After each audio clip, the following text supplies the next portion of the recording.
Hello students and friends, I hope आप लोग अच्छे होंगे, मस्त होंगे, जहाँ भी होंगे स्वस्थ होंगे। क्लियर। आज मैं आप लोगों के लिए बायोलॉजी यूनिट 1 जो यूपी एमएसपी द्वारा दिए गए सिलेबस को 3 भागों में बांटा गया है, जिसमें से हम लोग इस वीडियो के माध्यम से पहले यूनिट का पहला भाग को कवर करेंगे। क्लियर। हम लोग टॉपिक वाइज पढ़ेंगे, एक्स्ट्रा कुछ नहीं पढ़ेंगे। जो हमारा यूपी बोर्ड पूछता है बस उसी को पढ़ेंगे, एक्स्ट्रा बिल्कुल नहीं। ना ही हमें एक्स्ट्रा पढ़ना है, ना ही उसकी हमें एक्स्ट्री जानकारी लेनी है। इसलिए कि हमारे सामने एग्ज़ाम है, हमारे सिर पे एग्ज़ाम यानी कोविड से मर रहा है, और आप लोग क्या कर रहे हो, परेशान हो, जिसके कारण मैं वीडियो बना रहा हूँ। आप लोग अपने दोस्तों को शेयर कीजिए और उन्हें बताइए कि घबराने और डरने की बात नहीं है। इसमें हमारे लक्ष्य कोचिंग क्लासेज ऑफलाइन और ऑनलाइन क्लासेज में हमारे घर के सदस्य बराबर, भाई बराबर, या सर जो मानना है आप अपने अनुसार मान लीजिए। वो पढ़ा रहे हैं, आप एक बार वीडियो जरूर देख लीजिए, आपका फुल कॉन्फिडेंट के साथ कंफर्म भी होगा। अब मैं उसी शब्द में पढ़ाऊंगा, उसी लैंग्वेज में पढ़ाऊंगा जहाँ से आप लोग निवास करते हैं, आपकी मातृभाषा है, मैं भी वहीं से निवास करता हूँ। आपको इतने जो एनसीईआरटी बुक में शब्द दिए हुए हैं बायोलॉजी में, वो बच्चे लोगों को समझ में नहीं आ रहा है। मैं उस शब्द को तोड़ करके समझाऊंगा, बिल्कुल, यानी उसको जितना हो सके यानी बारीकी करके समझाऊंगा आप लोगों को, आपके अपने भाषा में। कहीं भाग दौड़ करने की जरूरत नहीं है। जो बच्चे इधर उधर भाग दौड़ कर रहे हैं उनको समझा दीजिए, बता दीजिए कि ले लो भाई, ये वीडियो एक बार देख लो, फुल कॉन्फिडेंट के साथ आपका पूर्ण हो जाएगा, कोई दिक्कत नहीं। मैं 100% बता रहा हूँ कि वीडियो देखो और एग्जाम दो, आपको फुल नंबर मिलेंगे 100%। यदि आपका राइटिंग अच्छा रहा तो मैं बता रहा हूँ कि 90+ होना ही है। क्लियर हुआ। चलते हैं। और एक बात बता दे रहा हूँ आप लोगों को कि यह वीडियो थोड़ा फास्ट होगा। आप लोग वीडियो को रोक रोक कर धीरे धीरे नोटबुक पर इसे नोट करें, और बारी बारी से सभी वीडियो आप लोग के पास पहुंचा दिया जाएगा। जो आप लोग समय के अनुकूल वीडियो पे क्लिक करेंगे और हमारे जो वेबसाइट है उस पर जाएंगे, उसको देखेंगे, और जितने भी प्ले स्टोर में मैं वीडियो डाल रखा हूँ उसको बारी बारी से आप देख लीजिए। क्लास 12 के लिए अभी मैं एक आधो दिन में क्लास 10 का भी चालू करूँगा, दिक्कत परेशानी बिल्कुल नहीं। बस आप लोग धैर्य बनाइए। क्लास 10th वालों को साइंस में पूर्ण कर दूंगा, एसएसटी भी मैं लेकर आऊँगा, हिंदी भी लेकर आऊँगा, इंग्लिश भी लेकर आऊँगा, घबराओ नहीं। क्लास 12th के लिए फिजिक्स भी लेकर आऊँगा, आप धैर्य बना कर रखिए। यानी मैं छोड़ने वाला नहीं हूँ, पूरा निचोड़ देंगे। यानी दिसंबर लास्ट तक मेरा टारगेट है कि मैं सभी विषयों को निचोड़ दूँ। क्लियर। तो आप धैर्य बनाकर रहिए, कहीं भाग दौड़ करने की जरूरत नहीं है, आप चिंतित करने की भी जरूरत नहीं है। क्लियर है। चलते हैं, बहुत समय निकल गया हम लोग को बातों बातों में। अब हम अपने टॉपिक पे बात करते हैं। टॉपिक है हमारा पुष्प की संरचना। पुष्प की संरचना कैसा होता है। पुष्प मतलब फूल। आप लोग फूल देखे हो, देख लीजिए अगल बगल बहुत सारे आपके आसपास में पादप है यानी पौधे हैं। क्लियर। उनके छोटे बड़े पुष्प उपस्थित हैं, यानी कोई छोटा आकार में है, कोई बड़ा आकार में है, सब में फूल हैं। कुछ ऐसे भी पौधे हैं जिनमें फूल फल नहीं लगा करते हैं, सिर्फ शाखाएं होती हैं। ठीक है, कुछ ऐसे हैं। लेकिन अगर जो हम देखते हैं जितना भी वातावरण में, जैसे आम का वृक्ष हुआ, गुलाब का फूल हुआ, कहीं ना कहीं जरूर फूल फूलता है। आप अपने माध्यम से ही देख सकते हैं। क्लियर हुआ, स्पष्ट हुआ। चलते हैं। तो पुष्प की संरचना कैसे पहचान में होगी। तो जो भी छोटा हो चाहे बड़ा हो पुष्प, उसमें सुगंध होगा, रंग होगा और आकार होगा, यानी कोई ना कोई आकार होगा। कोई गोलाकार होता है, कोई लंबोदर होता है यानी लंबा, कोई और भी मतलब की तरह के फूलते हैं फूल। कोई त्रिखंडीय होता है यानी 3 भागों में बटा होता है, कोई चरखंडीय होता है, कोई 4 भागों में बटा होता है, यानी अलग अलग प्रकार से फूल पाते हैं। सब में एक ही प्रक्रिया होती है। जितने भी फूल मिलेगा आपको आपके वातावरण में, सब में एक ही होता है। क्लियर हुआ, स्पष्ट हुआ। इसके परिभाषा के अनुसार मैं समझा देना चाहता हूँ कि इसमें पुष्प की संरचना के बारे में मैं दिया हूँ आपको परिभाषा। क्या है। आवृत बीजी पौधों का विशिष्ट लक्षण, उसमें पुष्पों का उत्पन्न होता है, ये भी आपका परिभाषा है। और मैं बताया हूँ कि हमारे चारों तरफ अनेक प्रकार के पौधे पाए जाते हैं, जिनमें अनेक प्रकार के छोटे बड़े पुष्प उपस्थित होते हैं, यानी फूल लगे होते हैं। और फूलों में सुगंध, रंग एवं आकार पूर्ण मात्रा में भरा रहता है, और उसमें नर और मादा दोनों उपस्थित होते हैं। उसे पुष्प की संरचना कहते हैं। क्लियर हुआ। किसी को दिक्कत आप दोहरा लीजिए। चलते हैं अब पुष्प के बारे में देख लेते हैं थोड़ा से। पुष्प क्या है, कौन सा है, चलिए देखिए। सबसे पहले कलियाँ निकलती हैं, किसी भी पौधे का कलियाँ निकलती हैं। कलिए में जो पहला उसका भाग होता है जो हरे रंग का होता है उसको बोलते हैं हम बाह्यदल। क्लियर हुआ? किसी को दिक्कत? क्या बोलते हैं? बाह्यदल। वह नीचे की तरफ झुक जाता है। उसके बाद से क्या निकलता है? दलपुंज, यानी एक पत्तीदार होता है, पत्तियां होती हैं। क्लियर? तो यह इसे बोलते हैं दलपुंज। अब इसके अंदर क्या निकलता है? तो एक अंडाशय निकलता है। क्लियर? अंडाशय यानी गोलाकार निकलेगा। जैसे आप लोग लाल देसी अड़हुल का फूल देखे हैं? नहीं देखे हैं तो देख लीजिए। क्लियर? उसमें पूर्ण रूप से यही फूल होगा आपका, बिल्कुल ये नहीं होगा तो हमारे ख्याल से आप गेंदा अड़हुल का फूल छोड़ करके एक और फूल होता है, क्या बोलते हैं इसको, एक कहीं मतलब कि ऐसे मिल जाते हैं आपको, पोखरे वोखरे पे, तलवे पे मिल जाते हैं, तालाब के पास। क्लियर? तो आप वहाँ देख सकते हैं। अब इनका भाग हुआ, दलपुंज हो गया। इसके अंदर अंडाशय होता है। अंडाशय में क्या क्या होता है? तो इसमें स्त्रीलिंग होता है और जो क्या करता है, यह पुंकेसर बनाने का कार्य करता है। देखिए पुंकेसर है। क्लियर हुआ? पुंकेसर है। पुंकेसर के सबसे ऊपरी भाग को क्या कहते हैं? परागकोश। यानी पुंकेसर दो भागों में बटा है। ऊपरी भाग को परागकोश कहते हैं, दूसरे वाले को डंठल तंतु कहते हैं। क्या? यानी दंड आकार के तंतु। क्लियर हुआ? दो भागों में, पहला दूसरा। क्लियर? किसी को दिक्कत? अब चलते हैं इसमें। अंडाशय के ऊपरी हिस्सा को वर्तिकाग्र बोलते हैं और उसके बीच वाले हिस्से को जो डंठलाकार होता है उसको वर्तिका बोलते हैं। क्लियर हुआ? ये वर्तिकाग्र से लेकर के और अंडाशय के बीच जो भी प्रक्रिया होती है वह प्रक्रिया स्त्री केसर यानी स्त्री के अनुसार होती है, एक महिला के भांति कार्य होता है। क्लियर हुआ? दूसरा है पुंकेसर यानी पुरुष। क्या है? पुरुष। ये पुरुष के भांति कार्य करते हैं। क्लियर हुआ? ये कि पुरुष के भांति में कौन कौन कार्य करेगा? तो परागकोश होगा और डंठल तंतु होगा। क्लियर हुआ? स्पष्ट हुआ? किसी को दिक्कत बताइए। किसी को अगर दिक्कत है तो बताएंगे। क्लियर? अपने जो भी सुझाव है, जो भी वार्तालाप है, आपको दिक्कत तकलीफ है, आप कमेंट बॉक्स से जरूर कमेंट करें। कोई दिक्कत नहीं है, मैं उसे देखूंगा भली भांति, मैं समझूंगा और उसको समझाने का और कोशिश करूंगा। क्लियर? चलते हैं।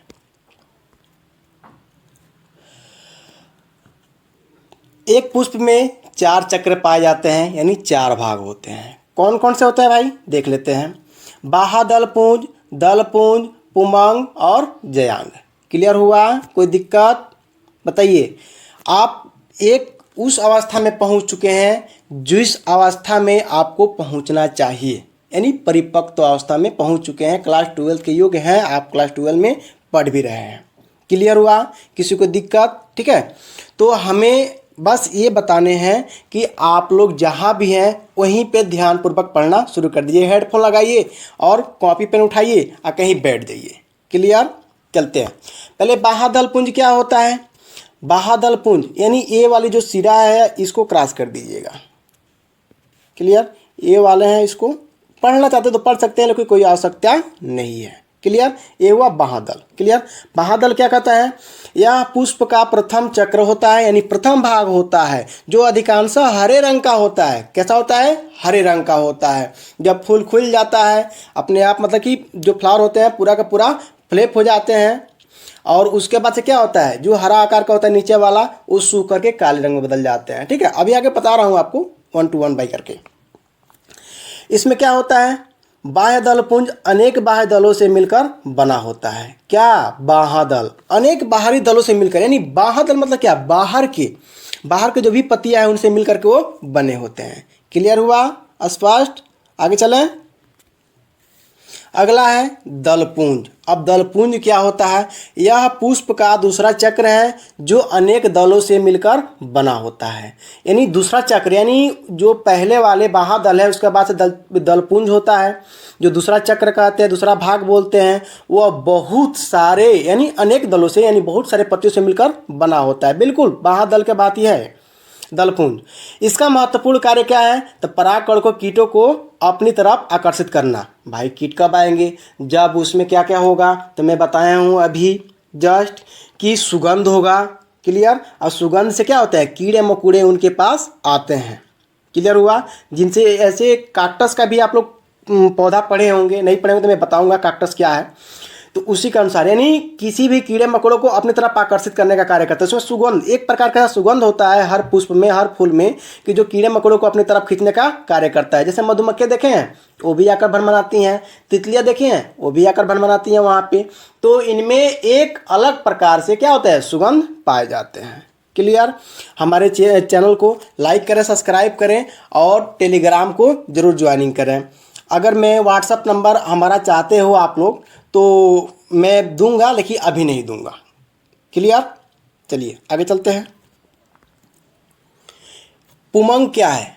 पुमंग पुष्प का तीसरा हिस्सा है, यानी चक्र है। यह एक या एक से अधिक पुंकेसरों से मिलकर बना होता है। उसे पुमंग पुष्प का नर भाग कहते हैं। पुमंग, पुंकेसर, मैं बताया ना, पुंकेसर, पुमंग यानी क्या है, पुरुष से मिलकर के बना होता है, यानी पुरुष वाला भाग होता ही है। क्लियर हुआ। एक पौधे में जो पुष्प ले रहे हैं उसमें नर और मादा दोनों प्रकार के केसर उपस्थित होते हैं। स्त्री केसर और पुरुष केसर दोनों कह सकते हैं। यानी पुंकेसर पुरुष के लिए, स्त्री केसर स्त्री के लिए, दोनों प्रकार के उसमें नर और मादा दोनों ही स्थित होते हैं। क्लियर। जिसे हम लोग पुंकेसर कहते हैं या पुमंग कहते हैं। क्लियर हुआ। इनको दो भागों में बांटा गया है। पहला क्या है, परागकोश, दूसरा क्या है, पुतंतु। परागकोश और पुतंतु, बस इतना जानेंगे, इससे अधिक नहीं जानेंगे। क्लियर हुआ। आगे चलते हैं। जयांग। जयांग क्या है, ये स्त्री के अंदर उपस्थित होता है। देखते हैं इसका गुण कैसा है। यह पुष्प का चौथा आखिरी चक्र है, यानी सबसे लास्ट चक्र है, चौथा भाग है। यह पुष्प का मादा भाग होता है। ये बता रहा है ना अभी कि यह पुष्प का मादा वाला भाग होता है, पुरुष वाला नहीं, पुंकेसर नहीं, ये मादा वाला भाग है। मैं राइट साइड में बताया था, आप लोग को वीडियो में देख लेंगे पीछे से मिलकर बना होता है। इसके तीन भाग होते हैं। कौन कौन से भाग होते हैं भाई? वर्तिकाग्र, यानी बत्तिकाग्र, यानी शुरू उसका कलिया जब निकलती है तो बत्ती पकड़ता है, उसको बत्तिकाग्र बोलते हैं। थोड़ा से और बढ़ जाता है उसको वर्तिका बोलते हैं। क्लियर हुआ। और जब वो बढ़ करके पूरा तैयार होता है तो उसके अंदर एक अंडाशय होता है। क्लियर हुआ। यानी बीच में उसके अंडाशय उपस्थित हो जाते हैं। पुष्प के माध्यम से मैं बताऊँ, फिर आगे चलिए अंडाशय के बारे में फिर समझा रहा हूँ आगे। पुष्पीय पौधों में लैंगिक जनन अगला टॉपिक होगा हमारा। पुष्पीय पौधों में लैंगिक जनन। जनन की क्रिया क्या होती है? जनन क्या है? नए जाति का निर्माण करना। जनन का मतलब क्या होता है कि नए जाति का निर्माण करना। तो पुष्पीय यानी पौधों में, यानी पुष्प वाले पौधों में लैंगिक जनन, यानी स्त्री और पुरुष का लैंगिक किस प्रकार से उसमें उपस्थित होता है, जिसे वो फूल फल पकड़ते हैं। क्लियर हुआ। जन्म मतलब नए जाति का निर्माण करते हैं, नए पौधे कैसे उपज कराते हैं, इनके बारे में पढ़ेंगे बिल्कुल। यानी पौधे के बारे में हमने कहा बायोलॉजी क्या है, तो आप अपने जीवन के बारे में जोड़ लीजिए। जो देखते हैं, जिसके बारे में खोज पड़ता करते हैं, वही तो बायोलॉजी है ना। स्पष्ट सरल भाषा में, कोई कठोर नहीं, जो है वही निश्चित है, वही स्वरूप है आपका। चलते हैं वन बाई वन करके पॉइंट के अनुसार पढ़ लेते हैं। देखते हैं। पहला है कि आवृत बीजी पौधों में पुष्प उसका लैंगिक अंग होता है। यानी आवृत बीजी पौधों में, यानी आवृत बीजी पौधे क्या है कि आवृत बीजी पौधे में पुष्प उसका लैंगिक अंग होता है। यानी एक जो पुष्प होगा उसके पौधों में, यानी लैंगिक अंग, यानी स्त्री और पुरुष दोनों ही उपस्थित होते हैं। दूसरा है पुष्प में नर जनांगों में के रूप में पुंकेसर तथा मादा जननांगों में स्त्री केसर का निर्माण होता है। अब मैंने बताया कि पुष्प में दो भाग होते हैं, एक नर का होता है और एक स्त्री का होता है, जिससे वो क्या करते हैं, नए जाति के लिए निर्माण का कार्य करते हैं। क्लियर। पुंकेसर व जयांग के अंदर अर्धसूत्री विभाजन के फलस्वरूप क्रमशः परागकण व महाबीजाणु का निर्माण होता है। अर्थात कहने का मतलब पुंकेसर या जयांग, जयांग किस में होता है? स्त्रीलिंग में। क्लियर। के अंदर अर्धसूत्री विभाजन के फलस्वरूप क्रमशः परागण व महाबीजाणु का निर्माण होता है। परागण मतलब उसको पौधे नए सिरे से बो देना। अब महाबीजाणु का मतलब क्या होता है कि अत्यधिक फूलों में बीज का उत्पन्न हो जाना, उसे महाबीजाणु कहते हैं। क्लियर हुआ। अगला क्या है? परागकण से नर युग्मकोद भीद एवं महाबीजाणु से मादा युग्मकोभीद का निर्माण होता है। देखिए, परागकण से नर युग्मक यानी नर का जो भीद एवं महाबीजाणु से मादा युग्मक भीद का निर्माण होता है। जो उसका परागकण है उससे वो क्या करेगा? नर ही उत्पन्न होंगे, लेकिन महाबीजाणु जहाँ पे अनेक प्रकार के बीज पाए जाते हैं। मैं एक बात बता देना चाहता हूँ, जैसे मटर का पौधा देखे हैं, उसमें हम लोग क्या करते हैं, एक बीज को अपने खेतों में, अपने प्लांट्स में बो देते हैं और उससे क्या होती है, उससे कलियाँ निकलती है पहले, और वो क्या होता है, धीरे धीरे बढ़ता जाता है। तो और क्या करता है वो, उनके मतलब कि समय के अनुकूल आनुवंशिक के अनुसार चलने वाली प्रक्रिया होती है। तो वो उसमें फल पकड़ता है, पहले फूल पकड़ेगा, फूल के बाद से फल पकड़ेगा। मैं बताया हूँ बौना पौधा और कौन सा लंबा पौधा। शुद्ध लंबा कब होगा, शुद्ध बौना कब होगा, मैं चैप्टर नंबर 5 में पढ़ा चुका हूँ। आप लोग वीडियो डिस्क्राइब में पढ़ा हुआ है, देख सकते हैं, प्ले लिस्ट में है, प्ले स्टोर में आप लोग जाकर देख सकते हैं। तो क्या होता है कि जब एक मटर को बोएंगे, उसमें पुष्प निकाल आएंगे, फिर वो फूल पकड़ेगा, फूल के बाद से फल पकड़ेंगे। उसमें एक फल जो पकड़ेगा उसमें कितने मटर दाने होते हैं, तो भाई 4 भी हो सकता है, 10 भी हो सकता है, 5 भी हो सकते हैं, यानी कम से कम 5 से 6। क्लियर हुआ? अधिक से अधिक 5 से 6, कम से कम नहीं, अधिक से अधिक। तो यह प्रक्रिया कैसे चलती है, अब वह मटर का पौधा है तो 5-6 बीज अपना निकाल दिया, अब उसको रखेंगे। अब उसमें 2 भागों में बांटा हुआ है, एक नर और एक मादा। तो उसको क्या बोला गया, हमने क्या बताया आपको कि नर भेदी किसे बोलते हैं, जो परागण क्रिया होती है, जो अंदर को सुरक्षित करने की प्रक्रिया होती है, उसी को तो परागण बोलते हैं। परागकण, परागण नहीं, परागकण, उसे ही परागकण कहते हैं। क्लियर हुआ, स्पष्ट हुआ? और जो मादा को मान लें तो जो बीज होता है, फिर उसको बोएंगे, फिर मटर का पौधा उपजेगा, फिर मटर पकड़ेगा, होगा ना, वो बार बार चलते रहेगा। वो क्या होगा, स्त्री, यानी जन्म देने की प्रक्रिया जिसमें हो अत्यधिक, उसी को तो स्त्री बोलते हैं ना। और जनन की क्रिया जिसमें होता है, यानी नए जाति के निर्माण के लिए होता है। दोनों लैंग्वेज स्पष्ट हुआ? किसी को दिक्कत? चले आगे चलिए।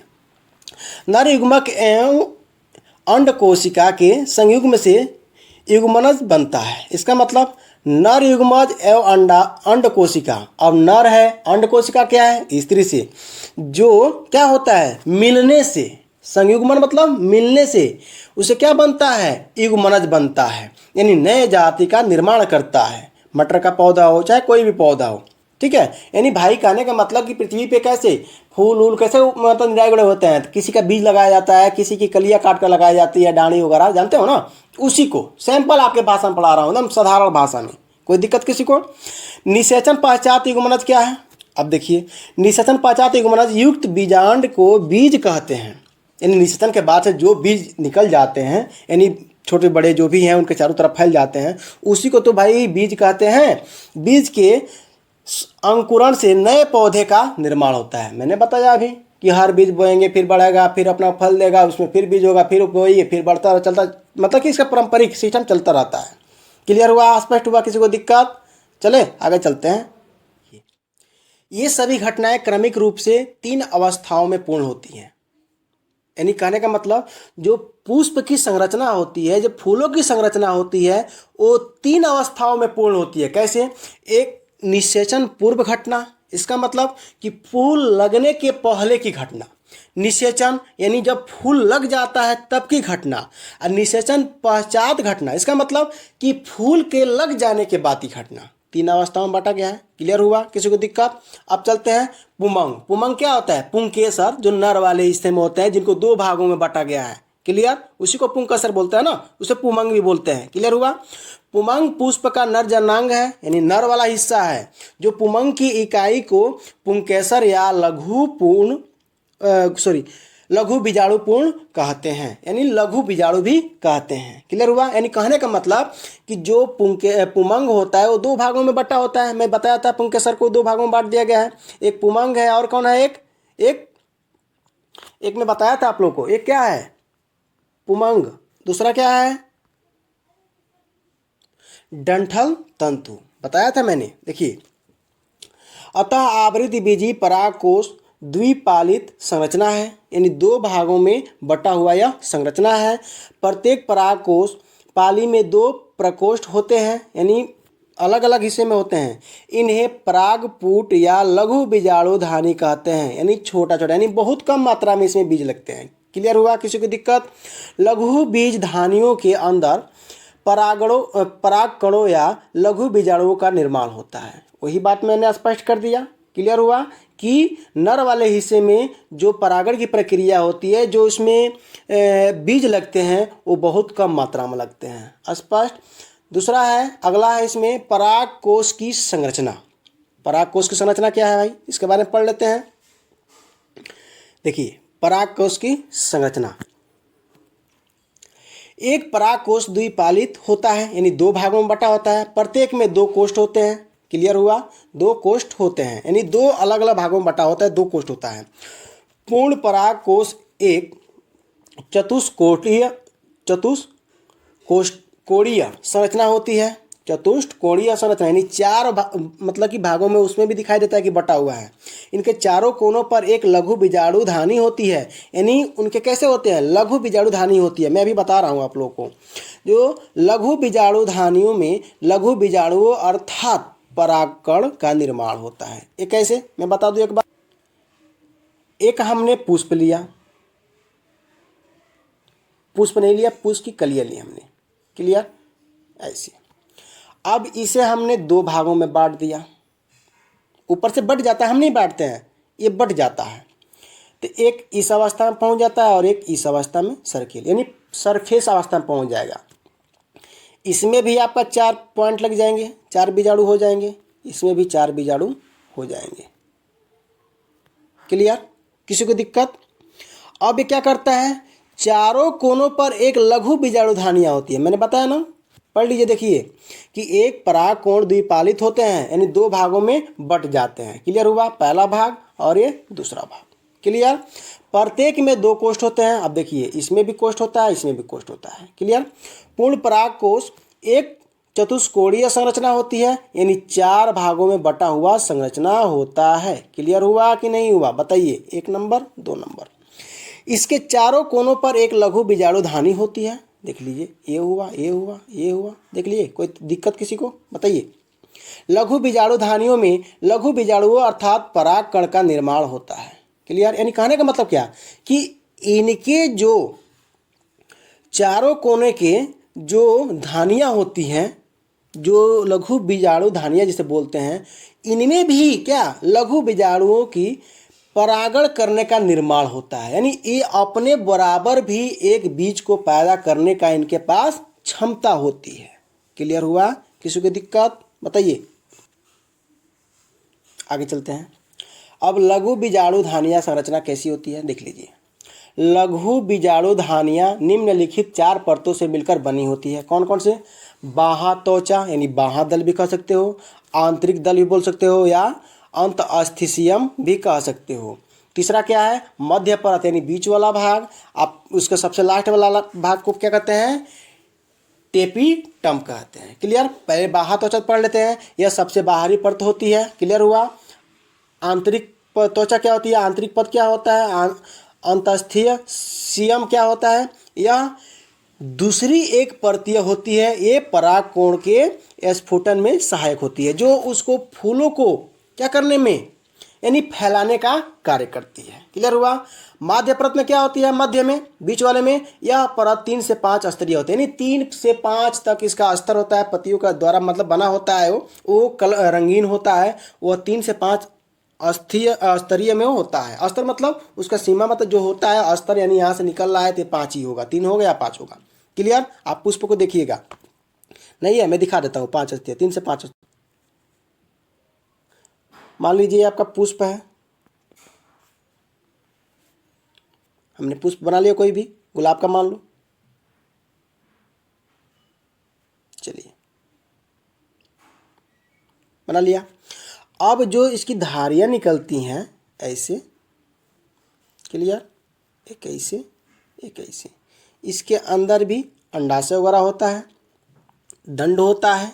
क्लियर, अब जो इसमें होता है तो 1 2 3 4 किसी और एक पीछे होता है इसे 5, यानी कम से कम 3 या अधिक से अधिक 5 होता है। किसके अस्तर, यही वो अस्तर है जहाँ से उत्पन्न हो रहा है, इसी को तो अस्तर बोलते हैं ना। क्लियर हुआ, किसी को दिक्कत? अब टेपिटम किसे बोलते हैं, यह पिरामिड आकार की एक स्तरीय परत है। क्या करता है, इसका काम क्या है, इसके कार्य को पढ़ लेते हैं, देखते हैं। टेपिटम क्या है, यह विकसित हो रहे लघु बीजाणु को पोषण प्रदान करता है, यानी जो उसमें फूल अब निकल करके फैलने का कार्य करता है, उसमें पोषण का कार्य करता है, यानी ऊर्जा देने का कार्य करता है। पोषण मतलब क्या? ऊर्जा। क्लियर। दूसरा है, यह परागकीट का निर्माण भी करता है। परागकीट का यानी उसमें एक अलग प्रकार का सुगंध बनाने का भी कार्य करता है, जिससे कीट क्या होते हैं, उस पर आकर्षित होते हैं। क्लियर हुआ? मैंने अभी बताया। टेपिटम एक स्पोरोपालेनिन नामक प्रोटीन स्रावित करता है। यानी कौन सा प्रोटीन है? पालेनिन नामक प्रोटीन स्रावित करता है, जिससे क्या होता है, वर्षा, धूल, सर्दी, गर्मी आदि से सुरक्षित रखता है। क्लियर हुआ? यानी वर्षा होगा तो उसमें नुकसान नहीं होगा, धूल आएंगे तो उस पर बैठेंगे नहीं, चिपकेंगे नहीं, चिपकेंगे तो क्या अवस्था होगी, घुल कर गिर जाएंगे। सर्दी यानी उसमें ठंड का जो प्रभाव पड़ेगा, ओले वगैरह पड़ते हैं तो उस पर भी कोई प्रभाव नहीं पड़ता है। गर्मी यानी उस पर ज़्यादा गर्मी पड़े तभी उस पर कोई प्रभाव ना पड़े, उसका क्या करता है, सुरक्षित करता है। कौन? पालेनिन नामक प्रोटीन। क्लियर हुआ? यह केलेस एंजाइम का श्रावण करके लघु बीजाणु के स्फुटन में सहायक होता है। यानी मैंने क्या बताया कि एकलेस जो एंजाइम होता है वह श्रावण करता है, ये तरल पदार्थ आकार का होता है, अनुसार होता है, जो क्या करता है, फूलों को फैलाने का कार्य करता है। क्लियर हुआ? किसी को दिक्कत? आगे चलते हैं। लघु बीजाणु जन्म क्या है? यानी लघु कम नर वाले हिस्से को पढ़ेंगे अब। लघु बीजाणु धानी के परिपक्व होने पर अब क्या होगा, यानी परिपक्व मतलब क्या, वो अपनी अवस्था में पहुंचेगा। यानी कहने का मतलब कि हम देखते हैं एक आम का पौधा ले लीजिए, अब वह बड़ा होता है और फूल फल लेता है, फूल लेगा फिर फल होगा, फल होगा तो उसमें एक छोटा होता है, जैसे आप लोग टिकोरा बोलते हो ना ऐसा समझ लेंगे। तो आम के छोटे पौधे को छोटे फल को वो बड़ा होगा, एक अपनी परिपक्व अवस्था में पहुंच जाएगा, यानी एक वो सीमा पहुंच जाएगा कि उससे ज़्यादा बढ़ नहीं सकता है। ठीक है। और उसमें क्या होगी, गुठली पड़ जाएगी, यानी एक बीज पड़ जाएगा। क्लियर हुआ? लघु बीज बोलिए। क्लियर? एक ही है ना, कम है। अब क्या होता है, बीज जब परिपक्व अवस्था में पहुंचता है तो उसमें एक ऐसे पदार्थ उत्पन्न होते हैं जो क्या करता है, उस बीज को निकलने के लिए प्रेरित करता है, जिससे हमारे आम क्या होते हैं, फूल जाते हैं। तो उसी को तो हम लोग कहते हैं कि पक गया है। क्लियर हुआ? यानी वो फटने क्रिया मतलब कि अब निकलने वाला है, उसको वो दो हिस्सों में बट जाएगा और उसमें भी क्या होंगे, उसमें ये अंकुरित होने का कार्य शुरू हो जाएगा, यानी नए पत्तियों शाखाओं का निर्माण करने का आरंभ करने की अवस्था उसकी पहुंच जाएगी। वही तो होता है ना परिपक्व अवस्था। अगला है, दूसरा है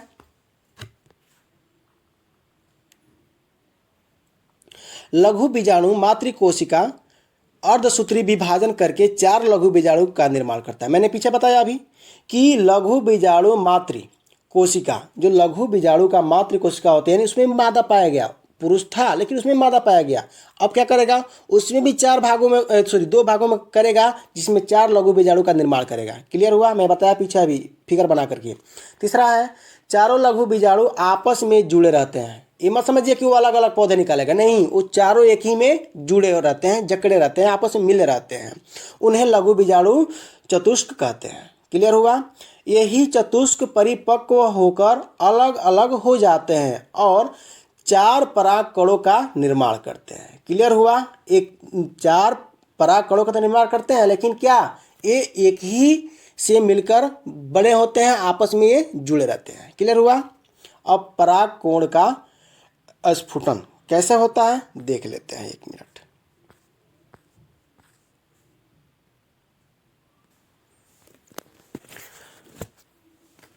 परागकोश का स्फुटन क्या है, यानी उसका निकलने के बाद स्फुटन का मतलब क्या, कि ऐसे समझिए साधारण भाषा में कि किसी चीज़ का फैल जाना, स्फोट होना है, विस्फोट होता है ना, फैल जाता है, टुकड़े टुकड़े में बट जाते हैं, उसी अवस्था से स्फुटन है। यानी विस्फोट की अवस्था समझ सकते हो कि टुकड़ों टुकड़ों में बट जाना, फैल जाना, तो उसको परागकोश का स्फुटन बोलते हैं। देखिए मैं अभी बनाया था आप लोगों के लिए फिगर, ये फिगर पहले हमारी पुष्प की कलियां हैं पहले, उसके बाद से क्या निकला हमारा, ये 2 भागों में बट गए हैं, देख रहे हैं। अब इनमें पहले 4 हुआ है, देखिए कैसे होता है, ये पुष्प है, ये 2 भागों में बट गया, एक ऐसे एक ऐसे, इसमें 4 हो गया, इसमें 4 हो गया।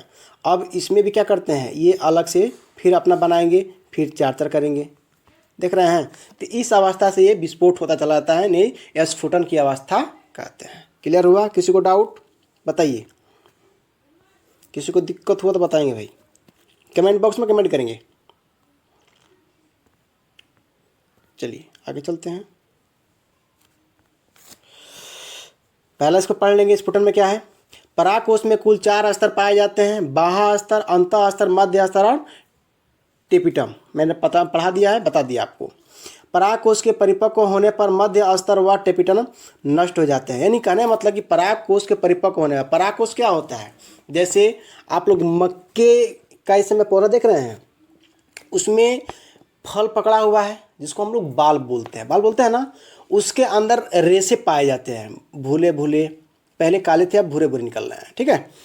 अब जो रेशे निकल रहे हैं वो उनको क्या करता है? हवा, पानी, हर चीज़ से उनको आवश्यकता पड़ती है। यानी लघु बीजाणु नहीं है, दीर्घ बीजाणु का कार्य करते हैं। उसमें अनेक दाने निकल रहे हैं ना। तो उसमें क्या होता है? पराग कोश के परिपक्व होने पर, यानी वह बीज जो अपनी अवस्था में पहुंच चुका है और जो भूरे भूरे रंग के उसमें भुवाल लगे होते हैं, अब वो क्या होते हैं? नष्ट हो जाते हैं, खत्म हो जाते हैं ऑटोमेटिक। क्लियर? सूख जाएगा, मर जाएगा, उसी में पड़ा रहेगा। क्लियर हुआ? स्पष्ट हुआ कि जब दाना जो लगा है आपकी परिपक्व अवस्था में आता है, यानी पूर्ण अवस्था, जैसे कहते हो कि अब इसमें दाना पकड़ लिया है, अब इसमें काटने वाला है, इसको काट करके घर ले जाए और इसको क्या करें? हम रख दे घर में, तो उस अवस्था को ही परिपक्व अवस्था कहते हैं। अभी चलिए बायोलॉजी में बहुत सारा आएगा शब्द के अनुसार, उसमें हम बताएंगे कि परिपक्व अवस्था क्या कहलाता है। क्लियर हुआ? मैं पिछले क्लास लेसन 5 पढ़ाया हूँ आप लोगों को, यूनिट 2 का पहला भाग, उसमें परिपक्व का विस्तार से मैं बता दिया हूँ। उससे अच्छा एग्जाम्पल मैं नहीं दे सकता हूँ। क्लियर? अगला क्या है? स्टोमियम वाले स्थान पर अंतः स्तर पतली होती है, यानी अंदर की हिस्से क्या होती है? पतली होती है। जैसे मटर का देख लीजिए, स्टोमियम स्थान पर उपस्थित अंतः स्तर की कोशिकाएं जल हानि करके सिकुड़ जाती हैं। वो अपना क्या करती है? जल हानि, यानी जल को त्याग देती है। देखते हैं, यानी जब मौसम बदलता है या प्रकाश की किरणें पड़ती है तो क्या होता है? एक प्रकार का ताप निकलता है ना, ताप। वह ताप क्या करता है? तो वह जल जो होते हैं वाष्पन की प्रक्रिया, यानी वाष्पन द्वारा वो क्या करते हैं? बिखर जाते हैं। क्या हो रहा है? तो उसके बाद जब उसमें से जल निकल जाएगा, यानी त्याग देंगे, पेड़ जो भी फल है या फूल है अपने जल को त्याग देते हैं, तो क्या होता है? वो सिकुड़ जाता है, यानी हानि कर जाते हैं। क्लियर हुआ? जिससे बाह्य स्तर पर तनाव पड़ जाता है और उसके बाहरी स्तर पर क्या होता है? तनाव। जैसे मटर का देखे है ना, मटर का पौधा में जो फल लगते हैं तो हरा रहता है तो कितना अच्छा फूला रहता है, और गेहूँ उसमें से अगर जल को हानि कर दिया जाए, जल उसमें खत्म हो जाता है, वाष्प की प्रक्रिया द्वारा उड़ जाता है, तो क्या होता है? ताप के कारण तो सिकुड़ जाते हैं, आपस में क्या होता है? सिकुड़ जाते हैं। क्लियर? तो पराग कोश स्टोमियम स्थान से फट जाता है तो क्या होता है? वो लोग आपस में ही फट जाते हैं। तो देखते हैं, कहते हैं कि आधा मटर हमारा खेत में रह गया, आधा दरवाजे पाया। इसका मतलब क्या?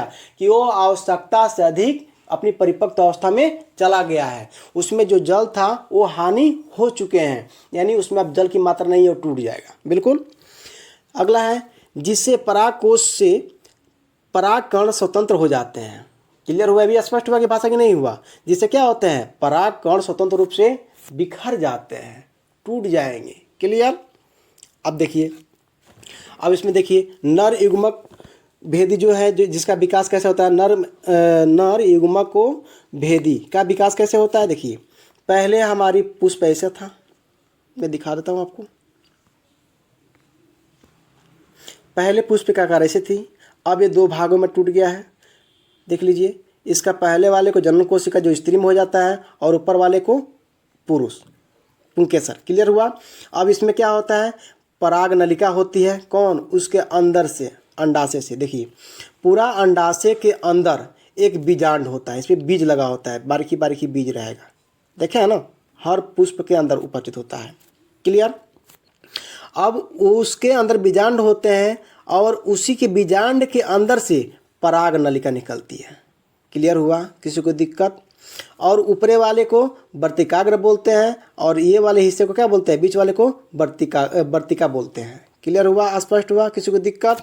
इसी के अनुसार देख लेंगे परागकण की संरचना कैसे हुआ है। परागकण की संरचना तो मैं बताया हूँ, यही अंडाकार जो ये बीजांड है वो इसी का हिस्सा है। देख लेंगे कैसे। ये पूरा का पूरा हिस्सा क्या है आपका? परागकण की संरचना है, परागकण। क्लियर? जिसमें क्या होता है? बाहर वाले को बाहरी हिस्सा, अंत वाले को अंतःपद या अंदर वाले चोल। क्लियर हुआ? और जो इसमें बीच में बाकी रह जाता है उसको जनन छिद्र कहते हैं। देखिए, यहाँ पर भी छिद्र है, यहाँ पर भी है, यहाँ भी है। जनन छिद्र। जनन छिद्र क्या करता है? तो पराग नलिका को निकालने का कार्य करता है। यही पराग नलिका है, इसी को निकालने का कार्य करता है। क्लियर हो रहा है कि नहीं हो रहा है बताइएगा? किसी को दिक्कत? आगे चलें।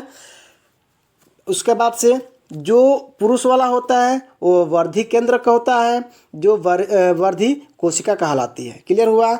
और निचले वाले हिस्से को जनन कोशिका कहते हैं, जनन केंद्रक बोलते हैं। क्लियर हुआ? कोई दिक्कत? डीएनए आरएनए में पढ़ेंगे कि केंद्रक कहाँ उपस्थित है, तो केंद्रक में उपस्थित होता है डीएनए। ठीक है, उसमें पढ़ाएंगे बिल्कुल विस्तार से।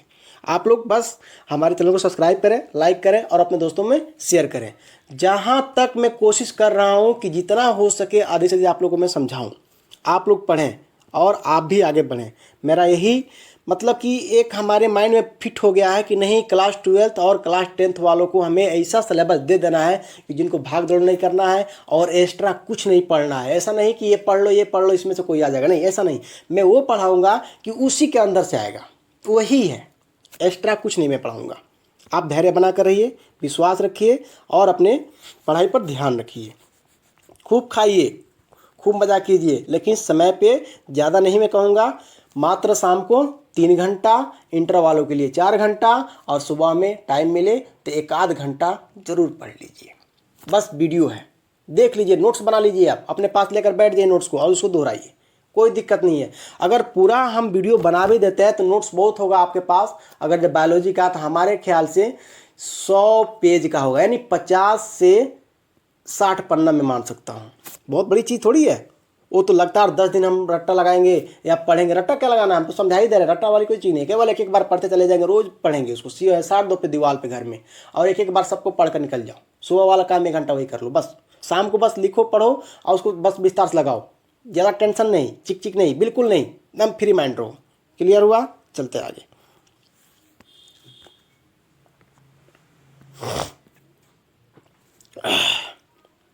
अब देखिए, परागकण की संरचना मैंने बता दिया। अब पढ़ते हैं इसके बारे में। परागकण क्या है? परागकण नर युग्मक को भेदी की, यानी नर युग्मक भेदी।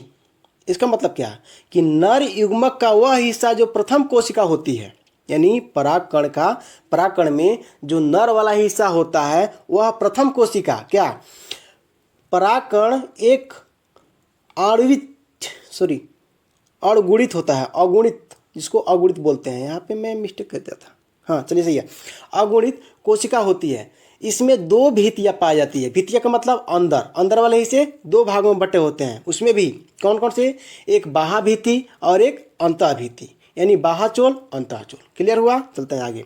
बाह्यचोल क्या है? बाह्यचोल एक अत्यधिक प्रतिरोधक वसीय पदार्थ स्पोरोपाइलेनिन से मिलकर बना होता है, जो स्पोरोपाइलेनिन पर किसी भी ताप, अम्ल, क्षार आदि का प्रभाव नहीं पड़ता, यानी किसी प्रकार से बाहरी वाले छोर पे, यानी बाहरी वाले हिस्से पे किसी प्रकार का उस पर नुकसान नहीं पहुंचता है। यही कारण है कि परागकणों का जैविक अपघटन नहीं होता है। क्लियर हुआ? जैविक अपघटन मतलब क्या कि उसके अनुसार बदल जाना। बदलते हैं नहीं, वो पहले निकलेंगे और कब तक? जब तक वो उसमें बीज रहेगा, बीज परिपक्व अवस्था में ना पहुंच जाए, अपनी एक अवस्था में ना पहुंच जाए कि मैं तैयार हूं, उसके पहले वो नुकसान नहीं होगा। जो आपका बीज तैयार हो जाएगा तो ही वो क्या हो जाएगा, परागण की जो कोशिकाएं होती है वो परागकणों की वो नुकसान हो जाएंगी, सूख जाएंगी, भूया बन जाएंगी। क्लियर? चले। अंतःचोल क्या है? अंतःचोल पेक्टोसेलुलोज से मिलकर बनी होती है। अंतःचोल से ही पराग नलिका का निर्माण होता है, यानी अंतःचोल यानी अंदर वाले हिस्से जो है उसी से तो पराग नलिका का होता है, निर्माण होता है, वहीं से तो उपज होता है, अंतःचोल से। क्लियर? चलते हैं, इसको थोड़ा से देख लेते हैं, पढ़ लेते हैं। परागकणों का परागकोश से निकलने से पहले इनके केंद्रक में विभाजन हो जाता है, इन्हें अलग अलग भागों में टूट जाते हैं। अब और 2 केंद्रकों का निर्माण होता है। पहला क्या है, कौन सा केंद्रक होगा? तो वर्धी केंद्रक, दूसरा जनन केंद्रक। एक वर्धी केंद्रक पुरुष वाले में पहुंच जाएगा और जनन केंद्रक महिला वाले में पहुंच जाएगा, यानी इस तरीके से पहुंच जाएगा। क्लियर हुआ? फिर कोशिका द्रव का विभाजन होता है, यानी फिर अलग अलग भागों में टूट जाता है और वर्धी कोशिका और जनन कोशिका बनती है, यानी वर्धी कोशिका भी बन जाएगी और जनन कोशिका भी बन जाएगा। यानी इस प्रक्रिया को हमेशा चलता ही रहता है। उसमें कोई नर हो जाएगा, कोई उसमें मादा हो जाएगा, कोई नर हो जाएगा, कोई मादा हो जाएगा। मादा है बहुत सारे मतलब कि बीज अपने मतलब कि निकालने का कार्य करेगी, और जो वर्धी है पुरुष है वो थोड़ा कम निकालेगा। ठीक है, जिसको लघु बीजाणु कहते हैं, लघु बीजाणुधर्मी कहते हैं। क्लियर। बाह्यचोल में जगह जगह छिद्र पाए जाते हैं जिन्हें जनन छिद्र कहते हैं। मैंने बताया कि वहीं से जनन छिद्र यानी नए जाति का, नए परागकोशों का वहाँ पे निर्माण होता है। क्लियर हुआ। जिससे पराग नलिका निकलती है। दूसरा क्या है, द्विकोशिकीय अवस्था में परागकण परागकोश से मुक्त होती है, यानी दो कोशिकाओं में, और परागण की क्रिया द्वारा मादा पुष्प की वर्तिकाग्र पर पहुंच जाते हैं। यानी धीरे धीरे वो कहाँ पहुंच जाएंगे, माता यानी पुरुष से जो उत्पन्न होगा बीज से, उसमें भी स्त्री और पुरुष होता है। क्लियर। अब वह मादा वाले हिस्से में पहुंच जाएंगे और वहाँ पर पहुँचने के बाद से क्या करेंगे, अगला देखते हैं। वर्तिकाग्र पर पहुंचकर परागण का अंकुरण होता है तथा परागकण के जनन छिद्र के माध्यम से अंतःचोल द्वारा परागण नलिका का निर्माण होता है। यानी अंदर वाले डंडा आकार का मैं बताया था, यानी पुंकेसर वाला कि दो भागों में बटा हुआ है, उसका निर्माण करता है। यह पराग नलिका बढ़ते हुए बीजांड में प्रवेश करती हैं। अगला, जनन कोशिका पराग नलिका के माध्यम से बीजांड में पहुंचता है तथा जनिका पराग नलिका रास्ते में ही समसूत्री द्वारा विभाजित हो जाता है, यानी अलग अलग भागों में बढ़ जाता है। यानी शुरुआत में तो निकलेगा इकट्ठा होकर के, लेकिन उसकी जो ही विभाजित प्रक्रिया होगी, जैसे मक्के का देख लीजिए दाना जो पकड़ता है, उसमें अलग अलग भागों में बढ़ जाता है। उसको ऐसा लगता है कि लाइन बना हुआ है, उसमें क्या होता है, भुआल चारों तरफ पे फैल जाते हैं। क्लियर हुआ। जहाँ पे दो नर युग्म का निर्माण होता है। क्लियर हुआ। यानी दो स्त्री, दो पुरुष, दो स्त्री, दो पुरुष, हर में होता है, सब में होता है। क्लियर। अब पढ़ते हैं जयांग। जयांग क्या है, तो जयांग पुष्प मादा भाग होता है जिसकी इकाई को स्त्री केसर अंडप कहते हैं। यानी स्त्री केसर, जयांग क्या है, स्त्री केसर है, जहाँ पे मादा भाग उपस्थित होता है, उसी को तो बोलते हैं ना जयांग। प्रत्येक स्त्री केसर में 3 संरचना होती है, वर्तिकाग्र, वर्तिका और अंडाशय। क्लियर। वर्तिकाग्र, वर्तिका और अंडाशय। क्लियर हुआ। स्त्री केसर पर शीर्ष भाग वर्तिकाग्र तथा आधार भाग अंडाशय कहलाता है। वर्तिकाग्र और अंडाशय को जोड़ने वाली नली को वर्तिका कहते हैं। ये आप लोग पढ़ लीजिएगा, बिल्कुल कंफर्म है, ये बिल्कुल सरल भाषा है, कोई दिक्कत नहीं है। बीजांड की संरचना, अब बीजांड की संरचना पढ़ लेते हैं थोड़ा सा, 1 मिनट।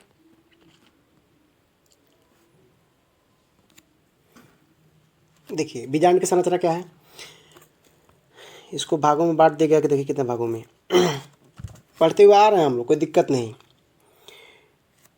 जो इसके सबसे निचली वाली हिस्सा होती है वो बीजांड वृत्त कहते हैं। क्लियर। बीजांड द्वारक किसे बोलते हैं, जहाँ से ये दंडाकार का निकलने का कार्य करता है, मैं बताऊँ पहले। इसके सहायक कोशिका होती है अंदर, और द्वितीयक केंद्रक होता है जहाँ पे इसका मध्य में होता है। 2 ठो केंद्रक होगा, देख लीजिए बीच में दिया है, ये बीच में देख लीजिए। भ्रूणकोश क्या है, जो इसको सुरक्षा कवच के रूप में उपस्थित रखता है। क्लियर। ये अध्यावरण क्या है, जो बाहरी हिस्सा होता है उसको, ये वाले 1 नंबर, इसको और इसको ही अध्यावरण कहते हैं। क्लियर हुआ। पूरे को निभाग कहते हैं, जरूरी नहीं है, इतना इम्पोर्टेंट नहीं है, बस समझ लेना है। बीजांडकाय क्या है, जो बीज के ऊपर से लगा हुआ कुछ ना कुछ कवर होता है, उसको बीजांडकाय बोलते हैं। क्लियर। अब बीजांडकाय के अंदर बीज होता है जो प्रतिमुख कोशिका कहते हैं, और उसी में क्या होता है, अंड कोशिका उपस्थित होता है। क्लियर हुआ। यही है, इसको फैला दिया गया है, इस चीज़ को अंदर लेकर चलाया गया है। देखो, अंड कोशिका, सहायक कोशिका, भ्रूण कोश और क्या है, प्रतिमुख कोशिका। इसको मैं छोटा कर दूं ताकि आपको नजर आ जाए। देखिए,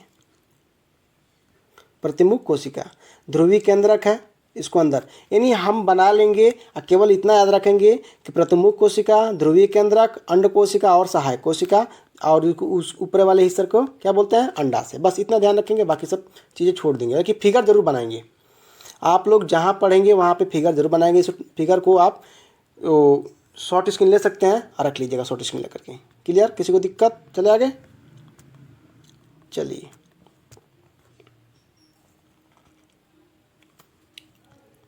इसके बारे में पढ़ लेते हैं। बीजांड की संरचना। प्रत्येक बीजांड एक पतली संरचना द्वारा अंडाशय से जुड़ा होता है, जिसे बीजांड वृत्त कहते हैं। क्लियर हुआ। बीजांड 1 या 2 आवरणों द्वारा घिरा होता है। आवरण मतलब क्या, वही भूवाल की बात किया हूँ कि कोई ना कोई कवर होता है उसके ऊपर, उसको सुरक्षा कवच बोलते हैं। ठीक है। बाहरी आवरण को बाह्य अध्यावरण तथा आंतरिक आवरण को अंतः अध्यावरण कहते हैं। क्लियर। अध्यावरण बीजांड के एक स्थान पर अपूर्ण होता है, बीजांड द्वार कहते हैं। क्लियर। ये चीज़ मैं समझा दिया हूँ फिगर के माध्यम से। बीजांड का वह भाग जहाँ से अध्यावरण निकलता है निभाग कहलाता है। क्या कहलाता है? निभाग कहलाता है, जो हमेशा बीजांड द्वार के विपरीत दिशा में होता है, यानी उल्टा होता है। बीजांड के अंदर मृदु तक कोशिकाओं का समूह होता है, जिसे बीजांडायक कहते हैं। यानी उसके जहाँ तक कोशिका फैली होती है उसी को तो क्या बोलते हैं? बीजांडायक बोलते हैं। यानी बीज का उपस्थित होने वाला जो स्थान यानी अंड के अंदर उपस्थित होता है, वहीं से तो क्या होता है? उसके अंदर मृदु तक कोशिका फैली होती है, उसी को बीजांडकाय कहते हैं। बीजांडकाय के मध्य में एक थैलीनुमा संरचना होती है, यानी थैली आकार की, यानी गोल क्या होती है? संरचना होती है, जिसे भ्रूणकोश कहते हैं। भ्रूणकोश वह अवस्था जिसमें वह मतलब बता सकते हैं ऐसे कि भ्रूण क्या है। तो मान लीजिए आप मिट्टी रखे हैं घर पे नहीं है, खेतों में मिट्टी है ना, मिट्टी से तो खेती है ना, तो खेतों में जाते हैं तब क्या करते हैं? बीज को बोते हैं। तो जो बीज अलग हो गया, मिट्टी अलग हो गई, अब बीज को हम उसमें रोपण करेंगे, उसमें डालेंगे मिट्टी के अंदर और उसको ढक देंगे। तो डालने की प्रक्रिया और ढकने की प्रक्रिया ही क्या कहलाती है? बताइए। वही तो हमारी भ्रूण कोशिका यानी भ्रूण जहाँ पे जन्म स्थान उपस्थित हो, क्लियर हो रहा है, उसको हम लोग भ्रूणकोश कहते हैं। क्लियर हुआ। भ्रूणकोश में 3 कोशिकाएं निभाग की तरफ होती है, जिसे प्रतिमुख कोशिका कहते हैं। भ्रूणकोश के मध्य में 2 कोशिकाएं पाई जाती हैं, जिसे द्वितीय केंद्रक कहते हैं। क्लियर हुआ। 3 कोशिकाएं प्रति प्रायः बीजांड द्वार की तरफ होती है, जिनमें से मध्य कोशिका को अंड कोशिका तथा अगल बगल की जो भी कोशिकाएं होती है वो सहायक कोशिका होती है, यानी कुछ ना कुछ सपोर्ट करने वाला होता है। बीजांड का परिवर्धन व गुरु बीजांडु जनन, यानी गुरु बीजांडु जनन, यानी जो सबसे सर्वश्रेष्ठ हो, सबसे अधिक हो, वही नहीं होता है गुरु, उसी का बारे में पढ़ेंगे। तो बीजांड का परिवर्धन व गुरु बीजांडु जनन। बीजांड का परिवर्धन व गुरु बीजांडु जनन क्या है, इसके बारे में पढ़ लेते हैं। जहाँ पर ज़्यादा से ज़्यादा क्या निकले? बीज निकले। पहले हम अवस्था पढ़ लेते हैं, इसको देख लेते हैं, आपको बता दें।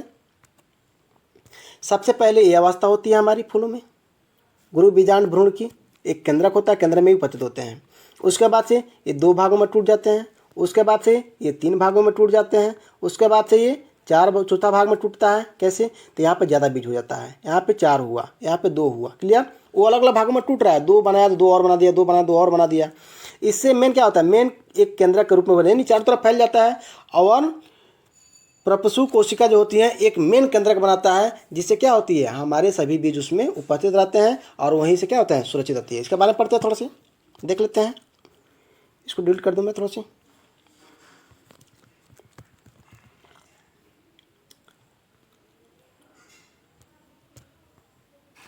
चलिए, बीजांड तथा भ्रूणकोश की परिवर्धन की प्रक्रिया को ही गुरु बीजाणु जनन कहते हैं। बीजांड काय में उपस्थित मृदुतक कोशिकाओं में से एक अर्ध अस्थिरीय कोशिका आकार में बड़ी हो जाती है। इसका कोशिका द्रव्य गाढ़ा तथा केंद्रक बड़ा हो जाता है, इसे प्रपसु कोशिका कहते हैं। आगे चलते हैं, केवल पढ़ लीजिएगा इसे, अब लिख सकते हैं। प्रपसु कोशिका में समसूत्री विभाजन होता है, यानी कुछ ऐसे ऐसे भागों में बट जाता है प्रपसु में, जिससे बाहर की तरफ एक प्राथमिक विभीत कोशिका का निर्माण होता है या भीतर की तरफ जीवाणु जनन कोशिका का निर्माण होता है। जीवाणु जनन कोशिका बिना विभाजन किए ही गुरु बीजाणु मातृ कोशिका की तरफ कार्य करने लगता है। बिल्कुल अपने आप ही क्या होता है, यानी कुछ बंटवारा किए हुए स्त्री की तरफ पहुंच जाएगा और क्या करेगा? वह कोशिका की तरह कार्य करने लगेगा। किसका? मातृ कोशिका की तरह, यानी एक मादा की तरह कार्य करने लगेगा। गुरु बीजाणु मातृ कोशिका में अर्धसूत्री विभाजन होता है, जिससे 4 अगुणित गुरु बीजाणुओं का निर्माण होता है। इनमें से 3 अणु बीज गुरु बीजाणु जल्दी ही नष्ट हो जाते हैं। इसका मतलब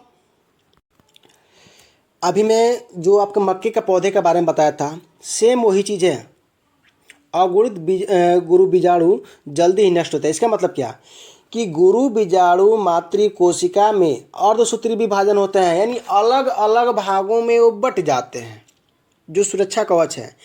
इससे 4 अगुणित गुरु बीजाणुओं का निर्माण होता है, यानी 4 हिस्सों में तो बटेगा वो, 2 2 1, पहले 2 2 के बाद 4 4 के बाद से 8, ऐसा करके बढ़ जाता है। इनमें से 3 अगुणित गुरु बीजाणु जल्दी ही नष्ट हो जाते हैं, यानी कहने का मतलब कि 4 हिस्सों में बटेगा, उसमें से 3 नष्ट हो जाएगा, एक ही बचेगा। ऑटोमेटिक, यह प्रक्रिया सिस्टम मतलब प्राकृतिक है, ऑटोमेटिक चलता रहता है। क्लियर। एक गुरु बीजाणु कोश क्रियाशील होता है।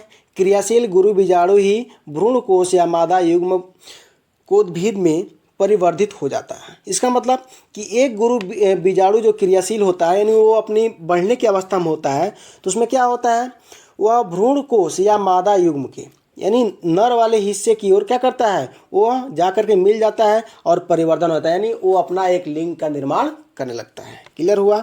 मैं एक बात बताना चाहता हूँ आपको, फिर भी एक बात और सुन लीजिए कि जब तक आप बायोलॉजी को पढ़ेंगे और जिसके बारे में जोड़ेंगे उसी में ढल जाइए। जैसे बीज के बारे में, तो आप लोग के यहाँ बहुत सारे बीज बोए जाते हैं, आप उसी के बारे में जान जाइए। अब बस उसी के बारे में पूछेगा, आप लिख डालेंगे, मैं श्योर कह रहा हूँ। दूसरी चीज़ ये भी बता रहा हूँ कि पेपर यानी यूपी बोर्ड ये नहीं कहता है कि हु बहू हु आंसर लिखिए, नहीं, आप फिगर बनाइए हु बहू। अरे भाई सब तो समान ही होता है ना, बीज कोई समान ही होता है। अब बीज का जो लिखना है उसके बाद में, तो आप अपनी बातों में उसको कन्वर्ट कर दीजिए। आप क्या बताना चाहते हैं उसके बारे में, क्या है, किस अवस्था में होता है, आकार कैसा, उसमें क्या क्या उपस्थित होता है, इसके बारे में आप अपने मन से लिख डालिए। हु बहू हु लिखने की प्रक्रिया कोई ज़रूरी नहीं है। एग्जाम में बोर्ड का नियम है, ये नहीं कहता है, एनसीईआरटी ये नहीं कहता है। एनसीईआरटी ये कहता है कि जो आप जान गए उसके बारे में बस उसी को लिख दीजिए, आपका 100% सही होगा, उसमें से एक भी नंबर नहीं कटेगा। ये नहीं कि पूछा है कुछ अलग, तो मान ले कि मक्के के बारे में पूछा, आप मटर के बारे में लिखना चालू करें, ऐसा नहीं। जिसके बारे में पूछ रहा है मटर के बारे में, तो आप उसी के बारे में अपने मन से लिख दीजिए, विदाउट हिचक का। संदेह मत रखिए कि नहीं गलत हो जाएगा, गलत कुछ नहीं होगा, 100% सही हो जाएगा। मैं बता रहा हूँ कि जो आप लिख कर आएंगे अपने दिल और दिमाग की भावनाओं से, क्या उत्प्रेरित कर रहा है दिल और दिमाग, वही चीज़ क्या है, इसका मतलब क्या, कैसी संरचना है, आकृति कैसी होती है, आकार कैसा होता है, रंग रूप कैसा होता है, उसका फिगर बना दीजिए और अपने भाषा में उसको कन्वर्ट कर दीजिए। बस लिख कर चले आइए। मैं बता रहा हूँ कि अगर ये 2 नंबर का होगा तो 1 नंबर नहीं कम होगा, वो 2 नंबर का 2 नंबर ही मिलेगा। 5 नंबर का होगा तो 5 नंबर श्योर है आपको मिलेगा। बस आप राइटिंग पर ध्यान दीजिए, आप लिखिए। मैं इसीलिए लिखवा रहा हूँ आप लोगों से, नोट्स बनवा रहा हूँ कि नोट्स रहेगा, आप लोग लिखेंगे तो आपकी राइटिंग शुद्ध होगी। जब राइटिंग शुद्ध होगा तो भाई जानकारी तो ऑटोमेटिक ही हो है। क्या दिक्कत है, मैं हूँ ना उसके लिए, आपके पीछे में खड़ा हूँ, आपका मैं परिवार हूँ, एक तो दोस्त हूँ। क्लियर। मैं हमेशा आपके साथ रहूँगा जब तक पेपर हो ना जाए। आप घबराइए नहीं, चिंतित मत होइए, बस आप हमारी बातों को मानिए और लग जाइए ध्यान पूर्वक। एक वीडियो में डाला, उसको 1.5 घंटा 2 घंटा है, 3 घंटे में आप देखिए, 4 घंटे में देखिए, यानी एक उसको क्लियर कर दीजिए। क्लियर। चलिए आगे चलते हैं। अब इसके बारे में थोड़ा पढ़ लेते हैं। ये नंबरिंग वाइज दिया हुआ है, आप चाहें तो एक समान लिख सकते हैं, कोई दिक्कत नहीं है। देखते हैं। क्रियाशील गुरु बीजाणु मादा युग्मक भेदी की प्राथमिक कोशिका है। यह गुरु बीजाणु वृद्धि कर बीजांड का अधिकांश भाग घेर लेते हैं। क्लियर हुआ। इसका केंद्रक समसूत्री विभाजन द्वारा 2 केंद्रक में विभाजित हो जाता है और दोनों केंद्रक दोनों ध्रुवों पर एकत्रित होते हैं, आपस में मिल जाते हैं। पुनः इन केंद्रकों में समसूत्री विभाजन होता है और 2 से 4 केंद्रक बन जाते हैं। पुनः चारों केंद्रक में समसूत्री विभाजन होता है और 8 केंद्रक का निर्माण होता है। मैं बता चुका हूँ, हर चीज़ बता चुका हूँ, उसी के बारे में बताया है। इनमें से 4 केंद्रक निभाग तथा 4 केंद्रक बीजांड की ओर स्थिर हो जाते हैं, यानी 8 हुआ तो 4 से बढ़ जाएंगे फिर। क्लियर हुआ।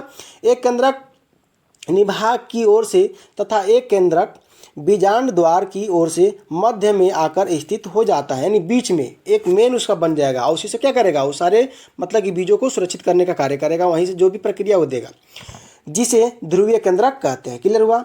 3 केंद्रक जो यहाँ पे विभाग की ओर से स्थित होते हैं। हाँ, 3 केंद्रक जो निभाग की ओर से स्थित होते हैं कोशिका द्रव्य का विभाजन करके प्रतिमुख कोशिका कहलाते हैं। क्लियर हुआ। 3 केंद्रक जो बीजांड द्वार की ओर स्थित होते हैं कोशिका द्रव्य का विभाजन करके मध्य की कोशिका अंड कोशिका या मादा युग्मक कहलाती है तथा अगल बगल की कोशिकाएं सहायक कोशिका कहलाती है। क्लियर हुआ। ध्रुवीय केंद्रक संयुक्त होकर द्वितीय केंद्रक कहलाते हैं। परिपक्व यानी अपनी अवस्था में पहुंच जाने के बाद भ्रूणकोश यानी उसका जो जहाँ पे उपज हो रहा है, जहाँ से वो जन्म ले रहा है, वो 7 कोशिकीय व 8 केंद्रकीय होते हैं। यानी 7 कोशिका हो जाएगा और उसमें 8 केंद्रक हो जाएंगे। क्लियर। अब परागण क्या है? परागण मतलब किस चीज़ का बोना। अब कैसे कैसे उसका उपज कराया जाता है। किसी पौधा हो, किसी भी पौधे को हम कैसे कैसे उपज करते हैं उसके बारे में पढ़ेंगे। देखिए, ये 2 प्रकार के होते हैं, स्वपरागण और परपरागण। क्लियर। स्वपरागण क्या है? जब किसी पुष्प के परागकोश से परागण निकलकर उसी पुष्प के वर्तिकाग्र या उसी पौधे के किसी अन्य पुष्प के वर्तिकाग्र पर पहुंचते हैं तो इस क्रिया को स्वपरागण कहते हैं। क्लियर हुआ? नहीं हुआ? चलिए एक बार और पढ़ देता हूँ। जब किसी पुष्प के परागकोश से, यानी परागकोश जो भुआल वगैरह जो भी निकलते हैं, आप देख लीजिए, चाहे अड़हुल का फूल वाला देख लीजिए लाल वाला, और चाहे मक्के से ले लीजिए, जो परागकोश है, परागकण निकलकर उसी पुष्प के वर्तिकाग्र या उसी पौधे के किसी अन्य पुष्प के वर्तिकाग्र पर पहुंचते हैं तो इसी क्रिया को ही स्वपरागण कहते हैं। यानी उसी पौधे के किसी अन्य पुष्प के, मान लीजिए कि एक पौधा है, उसमें 2 पुष्प हो गए, तो एक पुष्प जब कह रहा है कि पुष्प के परागकोश से परागण निकल करके, यानी एक जो पुष्प है वह दूसरे में सम्मिलित हो जाता है, इसी को तो स्वपरागण कहते हैं। यानी खुद से अपना वह क्या करना, सुरक्षित कवच यानी वर्तिकाग्र पर पहुंचना, पुष्प के यानी उसके कलियों पर पहुंच जाना, दूसरे फूल से संलग्न कर लेना, वही स्वपरागण कहलाता है। ये 2 भागों में बटा हुआ है, स्वयुग्मन परागण और राजात युग्मन परागण। दूसरा है कि स्वयुग्मन परागण। इसमें टॉपिक वाइज नहीं है, लेकिन इसको नोट वाइज पढ़ेंगे। ठीक है, देखेंगे जैसे एक इसका 1 और 2 इसका किसका, स्वपरागण का भाग था, इसके बारे में नहीं बताया गया है, लेकिन स्वपरागण जो है इसको हेडिंग के रूप में बता दे रहा हूं मैं। क्लियर। ये हेडिंग डाल सकते हैं आप लोग, जैसे जब परागकण किसी पुष्प से निकलकर उसी पुष्प के वर्तिकाग्र पर पहुंचते हैं तो इस क्रिया को स्वयुग्मन कहते हैं। जैसे मटर और टमाटर के पौधे। स्वपरागण क्या है? स्वयुग्मन परागण। जब परागण किसी पुष्प से निकलकर उसी पुष्प के वर्तिकाग्र पर पहुंचते हैं तो इस क्रिया को स्वयुग्मन कहते हैं, जैसे मटर और टमाटर। दूसरा है राजात पुष्पीय परागण। ये क्या कहलाता है? देखिए, जो सजात बोलते हैं, सजात पुष्पीय परागण। इसमें सजात नहीं है, राजात हो गया, सजात कर लेंगे। क्लियर। जब किसी पुष्प के परागण उसी पौधे के किसी अन्य पुष्प के वर्तिकाग्र पर पहुंचते हैं तो उसे सजात पुष्पीय परागण कहते हैं, जैसे मक्का। मैंने क्या बोला? यानी सज कर निकलता है, भुआल जो होते हैं, परागण की प्रक्रिया निकलती है, उसमें भुआल होते हैं, वो जैसे मक्का होता है तो मक्के में भुआल होता है ना, वही है सज धज कर निकलना, यानी सज कर सजा कर रखता है। ठीक है। कब तक? जब तक कि उसका बीज परिपक्व अवस्था में ना हो जाए, यानी पक ना जाए। क्लियर। स्वपरागण के लाभ। इसका लाभ क्या है? स्वपरागण की प्रक्रिया निश्चित होती है, ये स्वयं होगा लेकिन निश्चित होगा। स्वपरागण से उत्पन्न बीज शुद्ध वंश क्रम वाले होते हैं, ये भी बता रहा हूँ। जो ऑटोमेटिक हुआ है, स्वयं बन रहा है, स्वयं परागण की प्रक्रिया हो रही है, तो स्वपरागण की प्रक्रिया में जो भी बनता है वह अनुवंशिक होता है और शुद्ध होता है, 100% शुद्ध पौधा माना जाता है। क्लियर हुआ।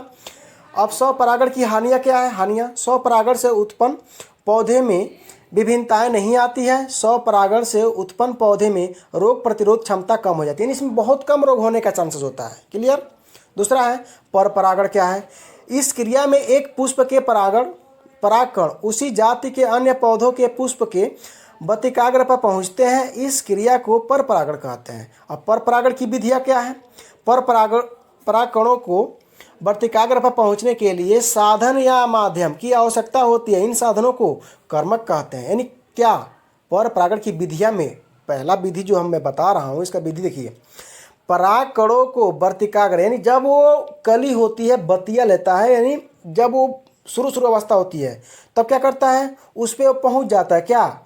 परागकण, और उसको क्या करता है? साधन के रूप में, यानी उसको बचाने के रूप में, एक सुरक्षा कवच के रूप में क्या करता है, वह उस पर उपस्थित होता है, जिसको उसकी आवश्यकता होती है। किसको? बीजों की आवश्यकता होती है। इन्हीं साधनों को कर्मक कहते हैं, यानी ऑटोमेटिक कार्य करना, इसी को तो कर्मक कहते हैं। ये कर्मक मुख्य 5 प्रकार के होते हैं। कौन कौन से? पहला है जल। देखिए, उनको जल भी चाहिए। मैंने बताया ना कि भुआल है, काले निकलते हैं, तो उनको जल, वायु, और ये मक्खी बताइए कीट में आपका तितली आ जाएंगी, मधुमक्खियाँ आ जाएंगी, और भी कीट हो सकते हैं, उन पर बैठते हैं। तो इनसे क्या करता है, उसमें सुगंध निकलता है, एक प्रकार का जल छोड़ता है, एक एंजाइम प्रक्रिया होती है। तो उसे क्या करते हैं, ये जो कीट होते हैं उनको चूसते हैं, चूस करके उड़ जाते हैं, वही है। तो जल द्वारा परागण कैसे होता है, जब परागण की क्रिया जल के माध्यम से होती है तो उसे जल परागण कहते हैं। क्लियर। जैसे बैलिस्नेरिया। क्लियर।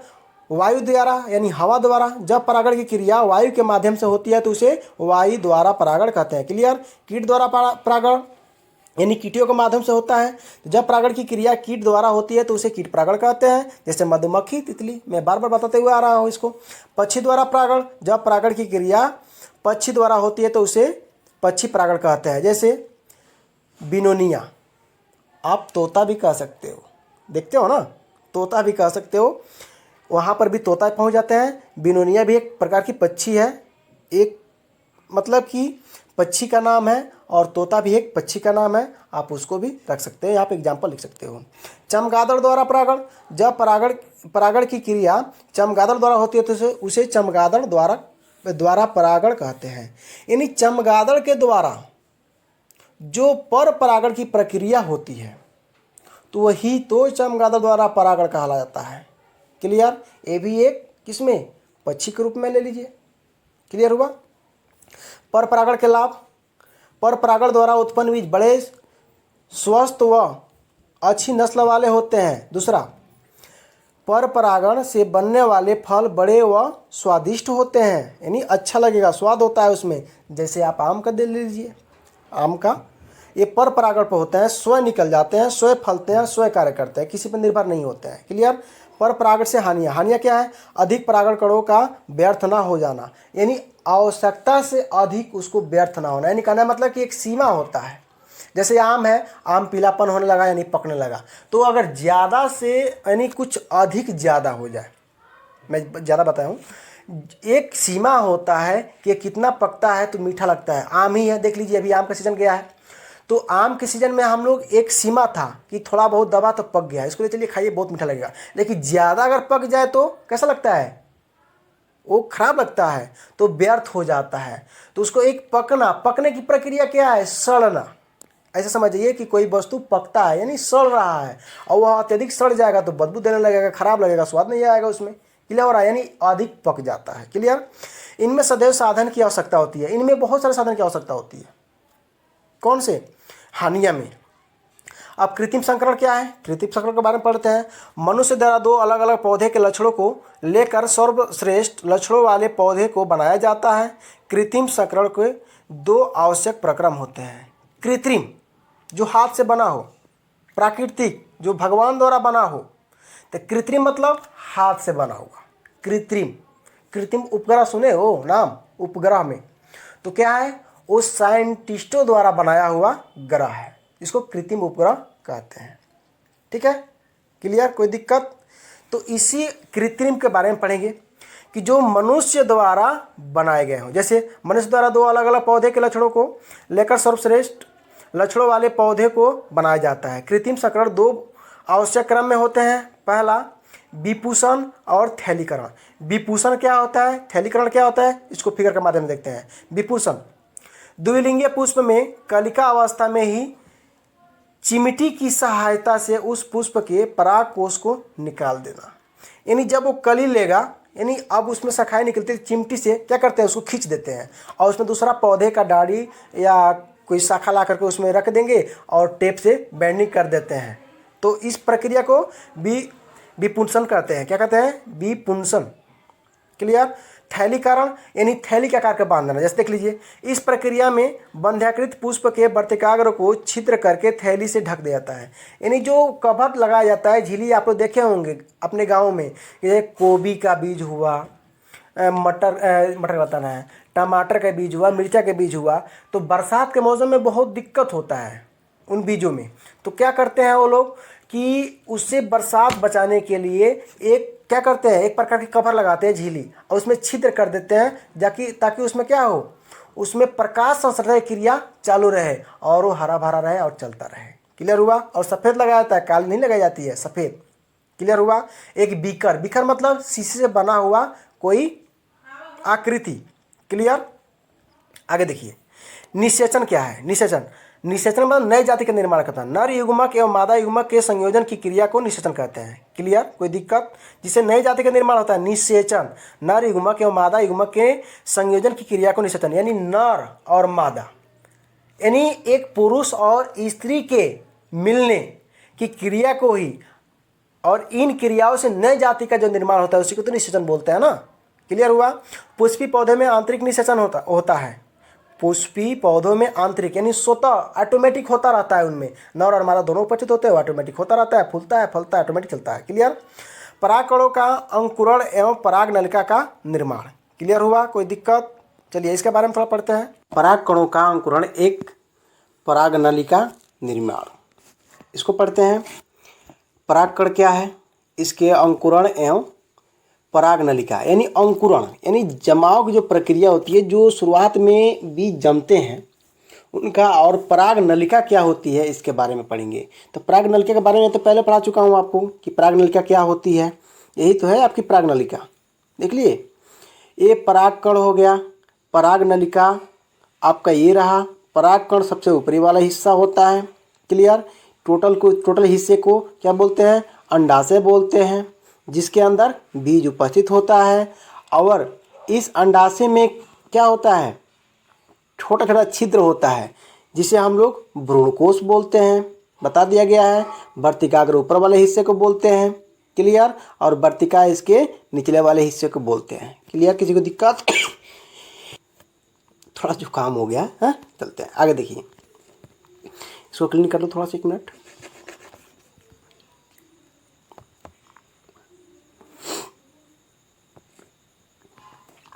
आगे चलते हैं।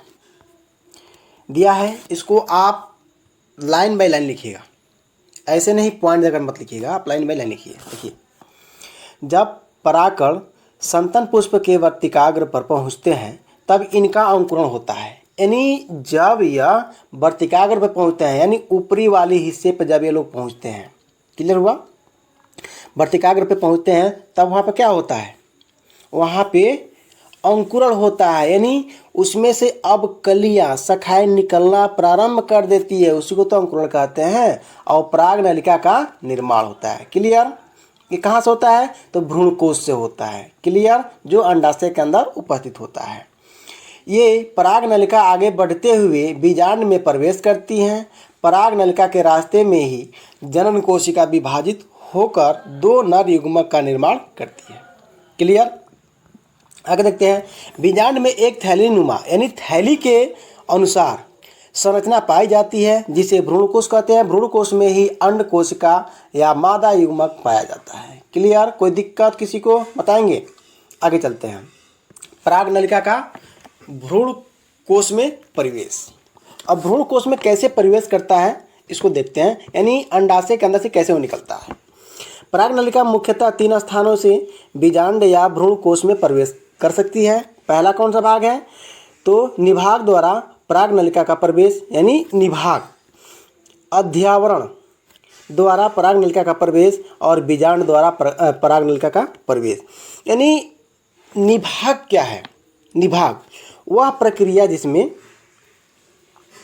जिसमें हम भ्रूण के आंतरिक संरचना को निभाग कहते हैं। उसी के अंदर हम लोग क्या करते हैं? अध्यावरण होता है, और उसी में क्या होता है? बीजांड द्वार होता है। तीनों एक ही में होता है। कहाँ से क्या होता है? पराग नलिका निकलता है बाहर। दोहरा निषेचन क्या होता है इसके बारे में पढ़ लेते हैं। नर जनन कोशिका में पराग नलिका के अंदर ही समसूत्री विभाजन होता है, जिससे 2 नर युग्मक का निर्माण होता है। क्लियर हुआ? नर जनन कोशिका में पराग नलिका के अंदर ही, यानी उसके अंदर, कहाँ पे? पराग नलिका के अंदर, यानी भ्रूण से बाहर निकल गया है पराग नलिका और बाहर दंडाकार का निकल रहा है, उसके अंदर ही समसूत्री विभाजन होता है, यानी समान 2 भागों में बट जाता है, जिससे 2 नर युग्मक का निर्माण होता है। कौन से? 2 नर युग्मक का निर्माण होता है। इनमें से एक नर युग्मक मादा और एक युग्मक की क्रिया के द्वारा निर्माण किया जाता है, जो विकसित होकर भ्रूण बन जाता है, तथा दूसरा नर युग्मक 2 भ्रूणीय केंद्रकों से क्रिया कर लेता है, जिसे प्राथमिक भ्रूणपोष केंद्रक का निर्माण होता है। यही बाद में भ्रूणपोष बन जाता है। इस संपूर्ण क्रिया को ही दोहरा निषेचन कहते हैं। क्लियर? यानी पहले निषेचन क्रिया होती है और त्रिसंलयन होता है, उसी को तो द्विनिषेचन कहते हैं। यानी कहने का मतलब कि त्रिसंलयन यानी 3 ठो उसके अंडाशय के अंदर जो बीज पात्रिका होती है वो क्या होती है, 3 भागों में बढ़ जाती है, जिसमें निषेचन की प्रक्रिया होती है, जिसमें नर और मादा दोनों संलयन होते हैं, इसी को द्विनिषेचन कहते हैं। क्लियर हुआ? आगे चले। निषेचन पश्चात घटना, यानी निषेचन के बाद की घटना क्या है। यानी कहने का मतलब कि जब फूल निकल जाते हैं, फूल जाते हैं, उसके बाद की घटना क्या कहलाती है। ठीक है, देखिए पहला क्या है, भ्रूणपोष का विकास, दूसरा है भ्रूण एवं इसका विकास, बीज व फल का निर्माण। बिल्कुल ये बहुत इंपॉर्टेंट है, बिल्कुल आप लोग देखे होंगे, वही चीज़ है। देखिए भ्रूणपोष क्या है, जिस थैले जैसी संरचना में भ्रूण बनता है उसे भ्रूणकोश कहते हैं, तथा भ्रूण को पोषण प्रदान करने वाली त्रिगुणित कोशिका को भ्रूणपोष कहते हैं। क्लियर हुआ? नहीं हुआ? भ्रूणपोष जिस थैले जैसी संरचना में भ्रूण बनता है, यानी अभी मैं भ्रूण के बारे में बताया था आपको कि जहां पे जिस हिस्से से, जिस स्थान से, जिस हिस्से से, जिस अंश से, जिस अंग से, क्लियर, नए जाति का निर्माण होता है उसे ही तो भ्रूण को बोलते हैं। क्लियर हुआ? नहीं हुआ? अभी भी नहीं हुआ? वह स्थान जहां से नए जाति का, नई कलियों का निर्माण होता है उसको हम लोग भ्रूणपोष कहते हैं। क्लियर? तथा भ्रूण को पोषण प्रदान करने वाली त्रिगुणित कोशिका को भ्रूणपोष कहते हैं। ये त्रिगुणित नलिका होती हैं। कितने? त्रिगुणित कोशिका होती है, ये मैंने नलिका बता रहा था, कोशिका होती है जो भ्रूणपोष कहलाती है। पहला कौन सा है? कोशिकीय भ्रूणपोष, केंद्रकीय भ्रूणपोष और हेलोबियन भ्रूणपोष। क्लियर हुआ? चलते हैं, इसका देख लेते हैं। अब अगला टॉपिक है भ्रूण एवं इसका विकास। अब विकास कैसे हो रहा है इसमें, किसका? भ्रूण का। भ्रूण एवं इसका विकास। द्विबीजपत्री में भ्रूण का विकास होता है, एक बीजपत्री में भ्रूण का विकास होता है। यानी कहने का मतलब कि एक बीजपत्री हो उसमें भी भ्रूण का विकास होगा, और द्विपत्री बीज हो उसमें भी भ्रूण का विकास होगा। अर्थात देख लीजिए यहाँ पे द्विपत्री, चलिए मैं दिखा देता हूँ आपको, ऐसे ही इसमें दिया हुआ है। द्विबीजपत्री में भ्रूण का विकास कैसे होता है देख लीजिए, संरचना के अनुसार देखिए इसको। देखिए पहले हमारे पास एक पुष्प निकला, उसके अंदर से 2 भागों में टूट गया, मैं पहले बता चुका हूँ, और 2 भागों में खंडित होने के बाद से अलग हिस्से को मान लीजिए इसको, या फिर नहीं सॉरी ये नहीं है, ये इसको मान लीजिए। अब ये क्या किया है, अपना अपना एक भाग निर्माण कर रहा है, यानी अलग अलग बीजों में एक एकत्रित हो रहा है। क्लियर? ऐसे मान लीजिए पुष्प है, उसमें बीज लगे हुए हैं। क्लियर? कोई दिक्कत?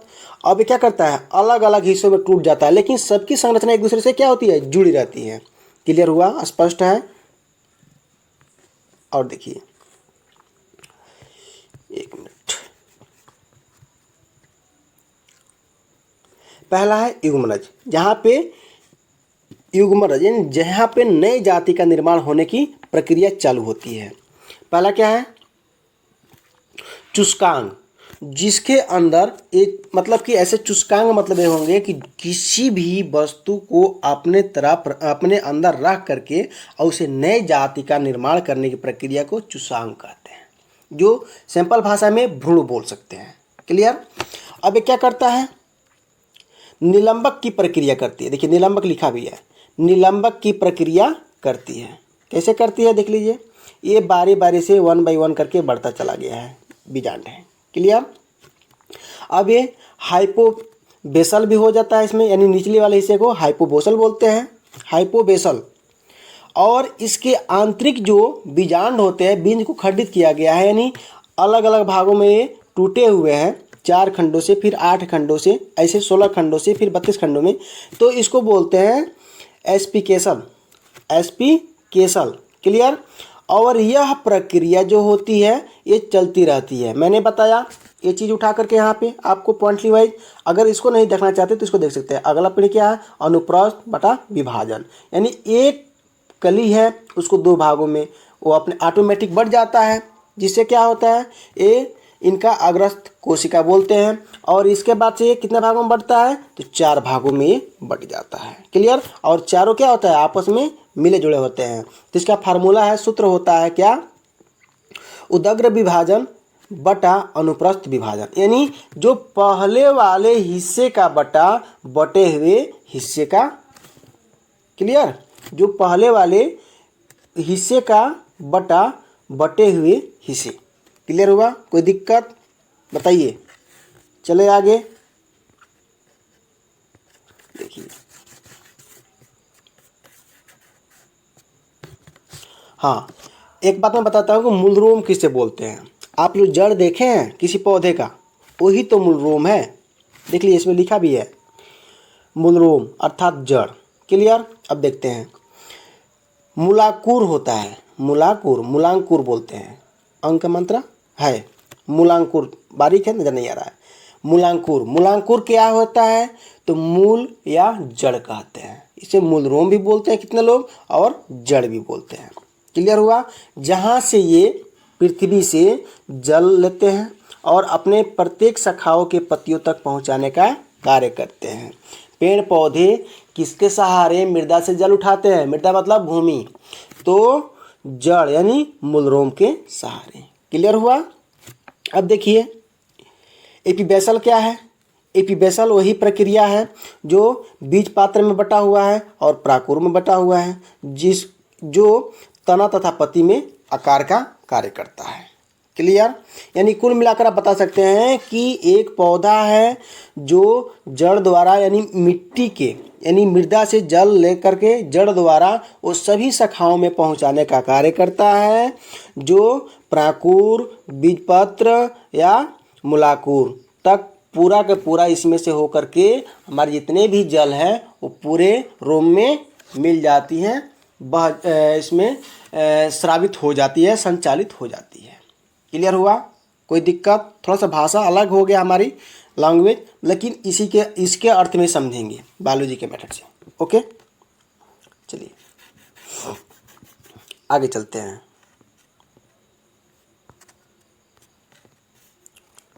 एक मिनट,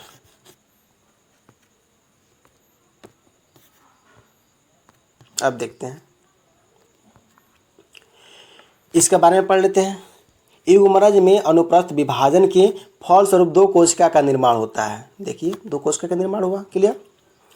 फलस्वरूप दो कोशिका का निर्माण होता है। एक कोशिका निभाग यानी विभागन इसको विभाजन की प्रक्रिया की ओर से स्थित होता है, यानी अलग अलग बंटवारे में जो कोशिकाएं हो जाती है उसी की स्थिति होती है, जिसे अग्रस्थ कोशिका तथा दूसरी कोशिका को जो बीजांड द्वारा की गई इसकी स्थिति पे बताने का कार्य करता है। अर्थात जिसे अग्रस्थ कोशिका तथा दूसरी कोशिका जो बीजांड द्वार की ओर स्थित होता है, यानी उसको बताता है। क्लियर, उसमें स्पष्ट कराता है, उसे आधारी कोशिका कहते हैं। क्लियर, किसी को दिक्कत। आगे चलते हैं।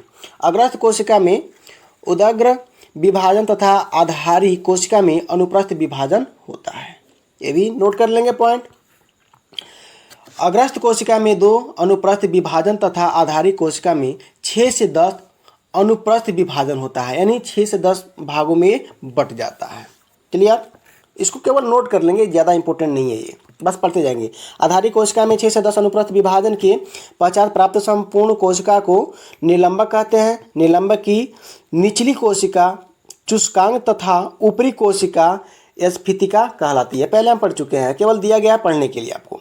अग्रस्थ कोशिका में 2 अनुप्रस्थ विभाजन के पश्चात प्राप्त कोशिकाओं में से स्फीतिका के पास उपस्थित कोशिकाओं को हाइपोबेसल या तथा अग्रस्थ कोशिका के ऊपरी कोशिकों को इपिनेतल कहते हैं। इपिनेतल कहते हैं। क्लियर हुआ, इंग्लिश वर्ड है ये, कोशिका विभाजन की प्रक्रिया। क्लियर। कोशिका के मूलाकुर का निर्माण होता है किसमें, हाइपोबेसल में। फिर मूलांकुर से मूल या जड़ का निर्माण होता है। मूलांकुर यानी सबसे निचली हिस्सा जहाँ से बीज बोते हैं, बीज जहाँ अंकुरित होता है वहाँ पे सबसे पहले मूलांकुर उत्पन्न होता है, मूलांकुर निकलते हैं। क्लियर हुआ। आगे एपीबैसल से बीजपत्र एवं प्राकुर का निर्माण होता है। प्राकुर से तना पत्ती का निर्माण होता है। क्लियर हुआ? यानी सबसे पहले किसका निर्माण होता है? मैंने बताया अभी, किसका? प्राकुर का। उसके बाद से उसमें पत्तियाँ धीरे कलियाँ नहीं आ जाती हैं, उसके बाद से जड़ होता है, उसके बाद से अपना शाखाएँ बढ़ती रहती हैं। इसको परिभाषा कौन सा? इस प्रकार द्विबाजीय में द्विबीजपात्री में भ्रूण का विकास होता है और नया पौधा बनता है। क्लियर हुआ?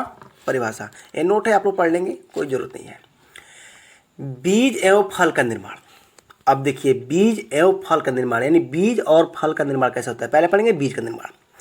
निषेचन क्रिया के फलस्वरूप बीजांड में अनेक परिवर्तन होते हैं, जिसके फलस्वरूप बीजांड से बीज का निर्माण होता है। बीजांड के दोनों आवरण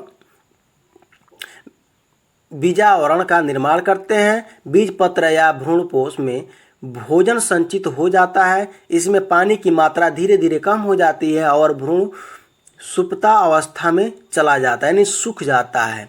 इस प्रकार बीजावरण से घिरी संरचना को बीज कहते हैं। क्लियर हुआ? नहीं हुआ? चलिए एक बार बताता हूँ। निषेचन के पश्चात यानी द्विनिषेचन, यानी स्त्री और पुरुष, उसमें नर और मादा आपके बीज में मिलते हैं। उसके फलस्वरूप अनेक परिवर्तन होते हैं। क्लियर? उसमें परिवर्तन तो होगा भाई, जब बीज को हम भूमि में गाड़ेंगे 2 दिन बाद देखेंगे तो उसमें परिवर्तन हो जाता है, जिसके फलस्वरूप बीजांड से बीज का निर्माण होता है। उसमें से बीज का निर्माण होगा भाई, बड़ा होगा, फूलेगा, फलेगा, तो बीज का तो अवश्य निर्माण होगा। बीजपत्र या भ्रूणपोष में भोजन संचित हो जाता है। उसके अंतः क्रिया में, यानी धरती है, जो आपका पृथ्वी है, मृदा है, इसको बोलते हैं, उसमें ऑटोमेटिक भोजन की प्रक्रिया चालू हो जाती है स्वतः मिट्टी के अंदर ही, और उसके बाद से बाहर निकलता है, जो प्रकाश संश्लेषण क्रिया द्वारा अपने भोजन को संचित कर लेता है। क्लियर हुआ? इसमें पानी की मात्रा धीरे धीरे कम हो जाती है और भ्रूण सुप्ता अवस्था में चला जाता है। इसका मतलब क्या? वह सुप्ता का मतलब क्या होता है? सूख जाना, निकल जाना, यानी बाहर हो जाना। उसका पानी की मात्रा जो होती है वो सूख जाता है। जैसे आप लोग ऐसे कह लेंगे कि किसी बीज का ऊपरा वाला हिस्सा वो सूख जाता है, देखेंगे आप लोग। क्लियर हुआ? इस प्रकार बीजावरण से घिरी संरचना को बीज कहते हैं। फल का निर्माण। फल एक परिपक्व अंडाशय है। मैं बताया था आपको कि एक परिपक्व अंडाशय है जो पक जाता है, जिस समय बीज का निर्माण होता है। मैं बताया था कि एक आम का पौधा है पहले ही, अब वो बड़ा होगा, फूल पकड़ेगा, फिर फल होगा। फल में छोटी सी होगी, जैसे आप लोग आपको बताया छोटा आम होता है, वो धीरे धीरे बड़ा हो जाएगा। उसमें गुठली पड़ती है, वह परिपक्व अवस्था यानी अपनी एक पूर्ण अवस्था में आ जाता है, उससे ज़्यादा वो नहीं बढ़ सकता है। क्लियर? तो उस समय अंडाशय फूलकर रसीला बड़ा फल का निर्माण होता है। तो जब फूल जाएगा तो उसमें क्या हो जाएगा? रस, यानी जूस। उसमें रस, जो पानी की मात्रा है वो बढ़ जाती है। वो कहाँ जाता है? मूलरोम के माध्यम से पहुंच जाता है। जो क्या होता है? अंडाशय की भीति से फल भीति का निर्माण होता है। जब फल के निर्माण में केवल अंडाशय भाग लेता है तो इस प्रकार के फल को सत्य फल कहते हैं। एक बात देखिए ध्यान से, सत्य फल और असत्य फल की बात में बता दूं। असत्य फल किसे बोलते हैं, सत्य फल किसे बोलते हैं, बताएंगे कुछ आप लोग? चलिए कमेंट बॉक्स में जरूर बताइएगा कि सत्य फल किसे बोलते हैं, असत्य फल किसे बोलते हैं। बिल्कुल दे दीजिएगा जवाब कमेंट बॉक्स में। मैं लास्ट में बताऊंगा सत्य और असत्य फल। यहाँ पे बताया गया सत्य फल आम, चाहे रुक जाइए मैं बता देता हूँ, आप दे सकते हैं कमेंट में अपने हिसाब से, लेकिन मैं बता दे रहा हूँ। सत्य फल वह फल है जिसमें गुठली होती है, बीज होता है, ठीक है, और उसमें वह मूलरोम के सहारे जो जल मृदा जाते हैं, वह क्या होता है? वहाँ पे रसीला बड़ा, यानी कहने मतलब कि रस भर जाता है। वो गुठली अपने आप को वो फैलाने, मतलब कि उसको बाहर फैलाने का कार्य करती है। क्लियर हुआ? तो उसको हम आम यानी सत्य फल कहते हैं। असत्य फल किसे बोलते हैं? कटहल बोलते हैं। कटहल देखे हैं आप लोग? उसका नहीं फूलता है, तो असत्य फल आपका कटहल होता है। क्लियर? निषेचन के बाद पुष्प चक्रों में निम्नलिखित परिवर्तन होते हैं। निषेचन के बाद पुष्प चक्रों में निम्नलिखित परिवर्तन होता है। अब क्या क्या होता है? निषेचन के बाद जो पुष्प होता है, यानी स्त्री और पुरुष एक पौधे में पाए जाते हैं, मैं बताते हुए आ रहा हूँ। उसमें क्या होता है? निषेचन क्रिया होती है, जिससे पुष्प लगते हैं, कलियाँ निकलती है, पुष्प निकलते हैं और फल निकलते हैं। अब उसमें क्या परिवर्तन होता है देखेंगे। बाह्य दलपुंज, यानी जो बाहरी दलपुंज होता है, सबसे निचली वाला हिस्सा जो सबसे प्रथम होता है, वह अलग हो जाते हैं तथा कुछ पौधे के फलों में लगे रहते हैं। वो अंदर कुछ फलों में भी लगे रहते हैं हमेशा के, जैसे अनार के देख लीजिए, लगा रहता है ना अनार में हमेशा, सेव में लगा रहता है नीचे, देख लेंगे। क्लियर। दूसरा है दलपुंज, जो सूख कर निकल जाती है। दलपुंज जैसे मैं बताया कुछ सूख कर, जैसे फूल है, फूल का निचला हिस्सा क्या होता है, सूख जाता है और निकल जाएगा। या फिर बीज है, बीज का ऊपर वाला कवर जो होता है उसी को तो भाई बोलते हैं दलपुंज। तो क्या होता है, सूख करके निकल जाएगा, उसकी जो मतलब कि नमी होती है सूख जाती है और वो सूख जाता है। पुमंग, ये क्या है, पुमंग भी सूखकर नष्ट हो जाते हैं। घुमंग लिखा गया, पुमंग होगा। पुमंग भी सूखकर नष्ट हो जाते हैं। जयांग क्या है, स्त्री केसर के बतिकाग्र वर्तिका सूख जाते हैं तथा अंडाशय फल एवं बीजांड बीज का निर्माण करते हैं। ये आप जयांग के बारे में बता चुका हूँ। अब है अनिषेक जनन या फलन। अनिषेक जनन या फलन वह प्रक्रिया जिसमें बिना निषेचन के ही फल का विकास हो जाता है। अनिषेक जनन या अनिषेक फलन कहलाता है। इस प्रकार से बने फल में बीज नहीं होता है, जैसे अंगूर, केला आदि। अनिषेक जनन या फलन वह क्रिया जिसमें बिना निषेचन के ही फल का विकास हो जाता है। अनिषेक जनन या अनिषेक फलन कहलाता है। यानी उसमें कहने का मतलब कि वह प्रक्रिया जिसमें निषेचन के ही, बिना निषेचन के ही फल का विकास हो जाता है। यानी कुछ ऐसे भी होते हैं पौधे जैसे अंगूर, केला आदि, यानी इसमें निषेचन नहीं होता है, वह ऑटोमेटिक एक ही होता है, एक मादा ही होगी, उसमें वो फल देगी, बस बात खत्म। नर होगा, फल देगा, बात खत्म। इसमें यही होता है कि इसमें जो एक ही लिंग उपस्थित होते हैं, इसमें दोनों प्रकार के लिंग उपस्थित नहीं होते हैं। बिना निषेचन के ही फल का विकास हो जाता है। इसे अनिषेक जनन या अनिषेक फलन कहलाता है। क्लियर हुआ, स्पष्ट हुआ? आगे चलें। जैसे अंगूर, केला आदि। असंगजन, असंगजनन, असंगजनन। क्लियर हुआ? असंगजनन बोलते हैं जब बिना निषेचन के ही बीज का निर्माण हो जाता है, असंगजनन कहलाता है। इसमें न तो अर्धसूत्री विभाजन होगा और ना ही भ्रूण का निर्माण होगा, जैसे आलू और गन्ना। देखिए, कोई इसमें निर्माण होने की चीज़ नहीं है। जब बिना निषेचन के ही बीज का निर्माण हो जाता है, कोई निषेचन होता है, मान लीजिए कि हम लोग गन्ना बोते हैं, उसको कटाई कर देते हैं, आलू काट देते हैं, तो ये बताइए उसके बाद से बोते हैं निराई उड़ाई करके, जो भी प्रक्रिया है, तो उसमें कोई निषेचन की प्रक्रिया हो रही है? नहीं होती है। ना ही उसमें भ्रूण का निर्माण होता है, ना ही उसमें विभाजन की प्रक्रिया होती है। क्लियर हो रहा है? अर्धसूत्री विभाजन क्लियर हो रहा है, जैसे आलू गन्ना। ओके, आगे चले। बहुभ्रूणता, ये क्या है? बहुभ्रूणता विभाजनों के द्वारा एक से अधिक भ्रूण का निर्माण करते हैं। एक से अधिक भ्रूण का निर्माण करते हैं। इसके फलस्वरूप अनेक बीजों का निर्माण होता है, जिसे बहुभ्रूणता कहते हैं। क्लियर हुआ कि नहीं हुआ, बताइए? जैसे संतरा और नींबू। कोई दिक्कत? यानी कई विभाजनों के द्वारा एक से अधिक भ्रूण का निर्माण करते हैं। इसके फलस्वरूप अनेक बीजों का निर्माण होता है, जिसे बहुभ्रूणता कहते हैं, जैसे संतरा, नींबू। क्लियर? आई होप आप लोग अच्छे से पढ़ लिए होंगे, समझ लिए होंगे। थोड़ा मेरा जुबान लटखटा रहा था, तो मैं थोड़ा सा मतलब कि पढ़ा करके आया हूँ, तो बोलते बोलते थोड़ा सा लटखटा जा रहा है, और थोड़ा सा मैं स्लो कहीं के पे हो गया हूँ शब्द के लिए, तो इसे अपना ध्यान मत रखिए। इसलिए कि कभी कभी जीभ मेरी लटपटा जा रही है, तो उसको लिए स्लो पढ़ना पड़ रहा है मेरे को। ठीक है, कोई दिक्कत नहीं, कोई कष्ट नहीं। आपके साथ में खड़ा हूँ, आप जमकर पढ़िए, जमकर खाइए, जमकर मौज कीजिए, लेकिन ध्यानपूर्वक पढ़िए। Okay, thank you.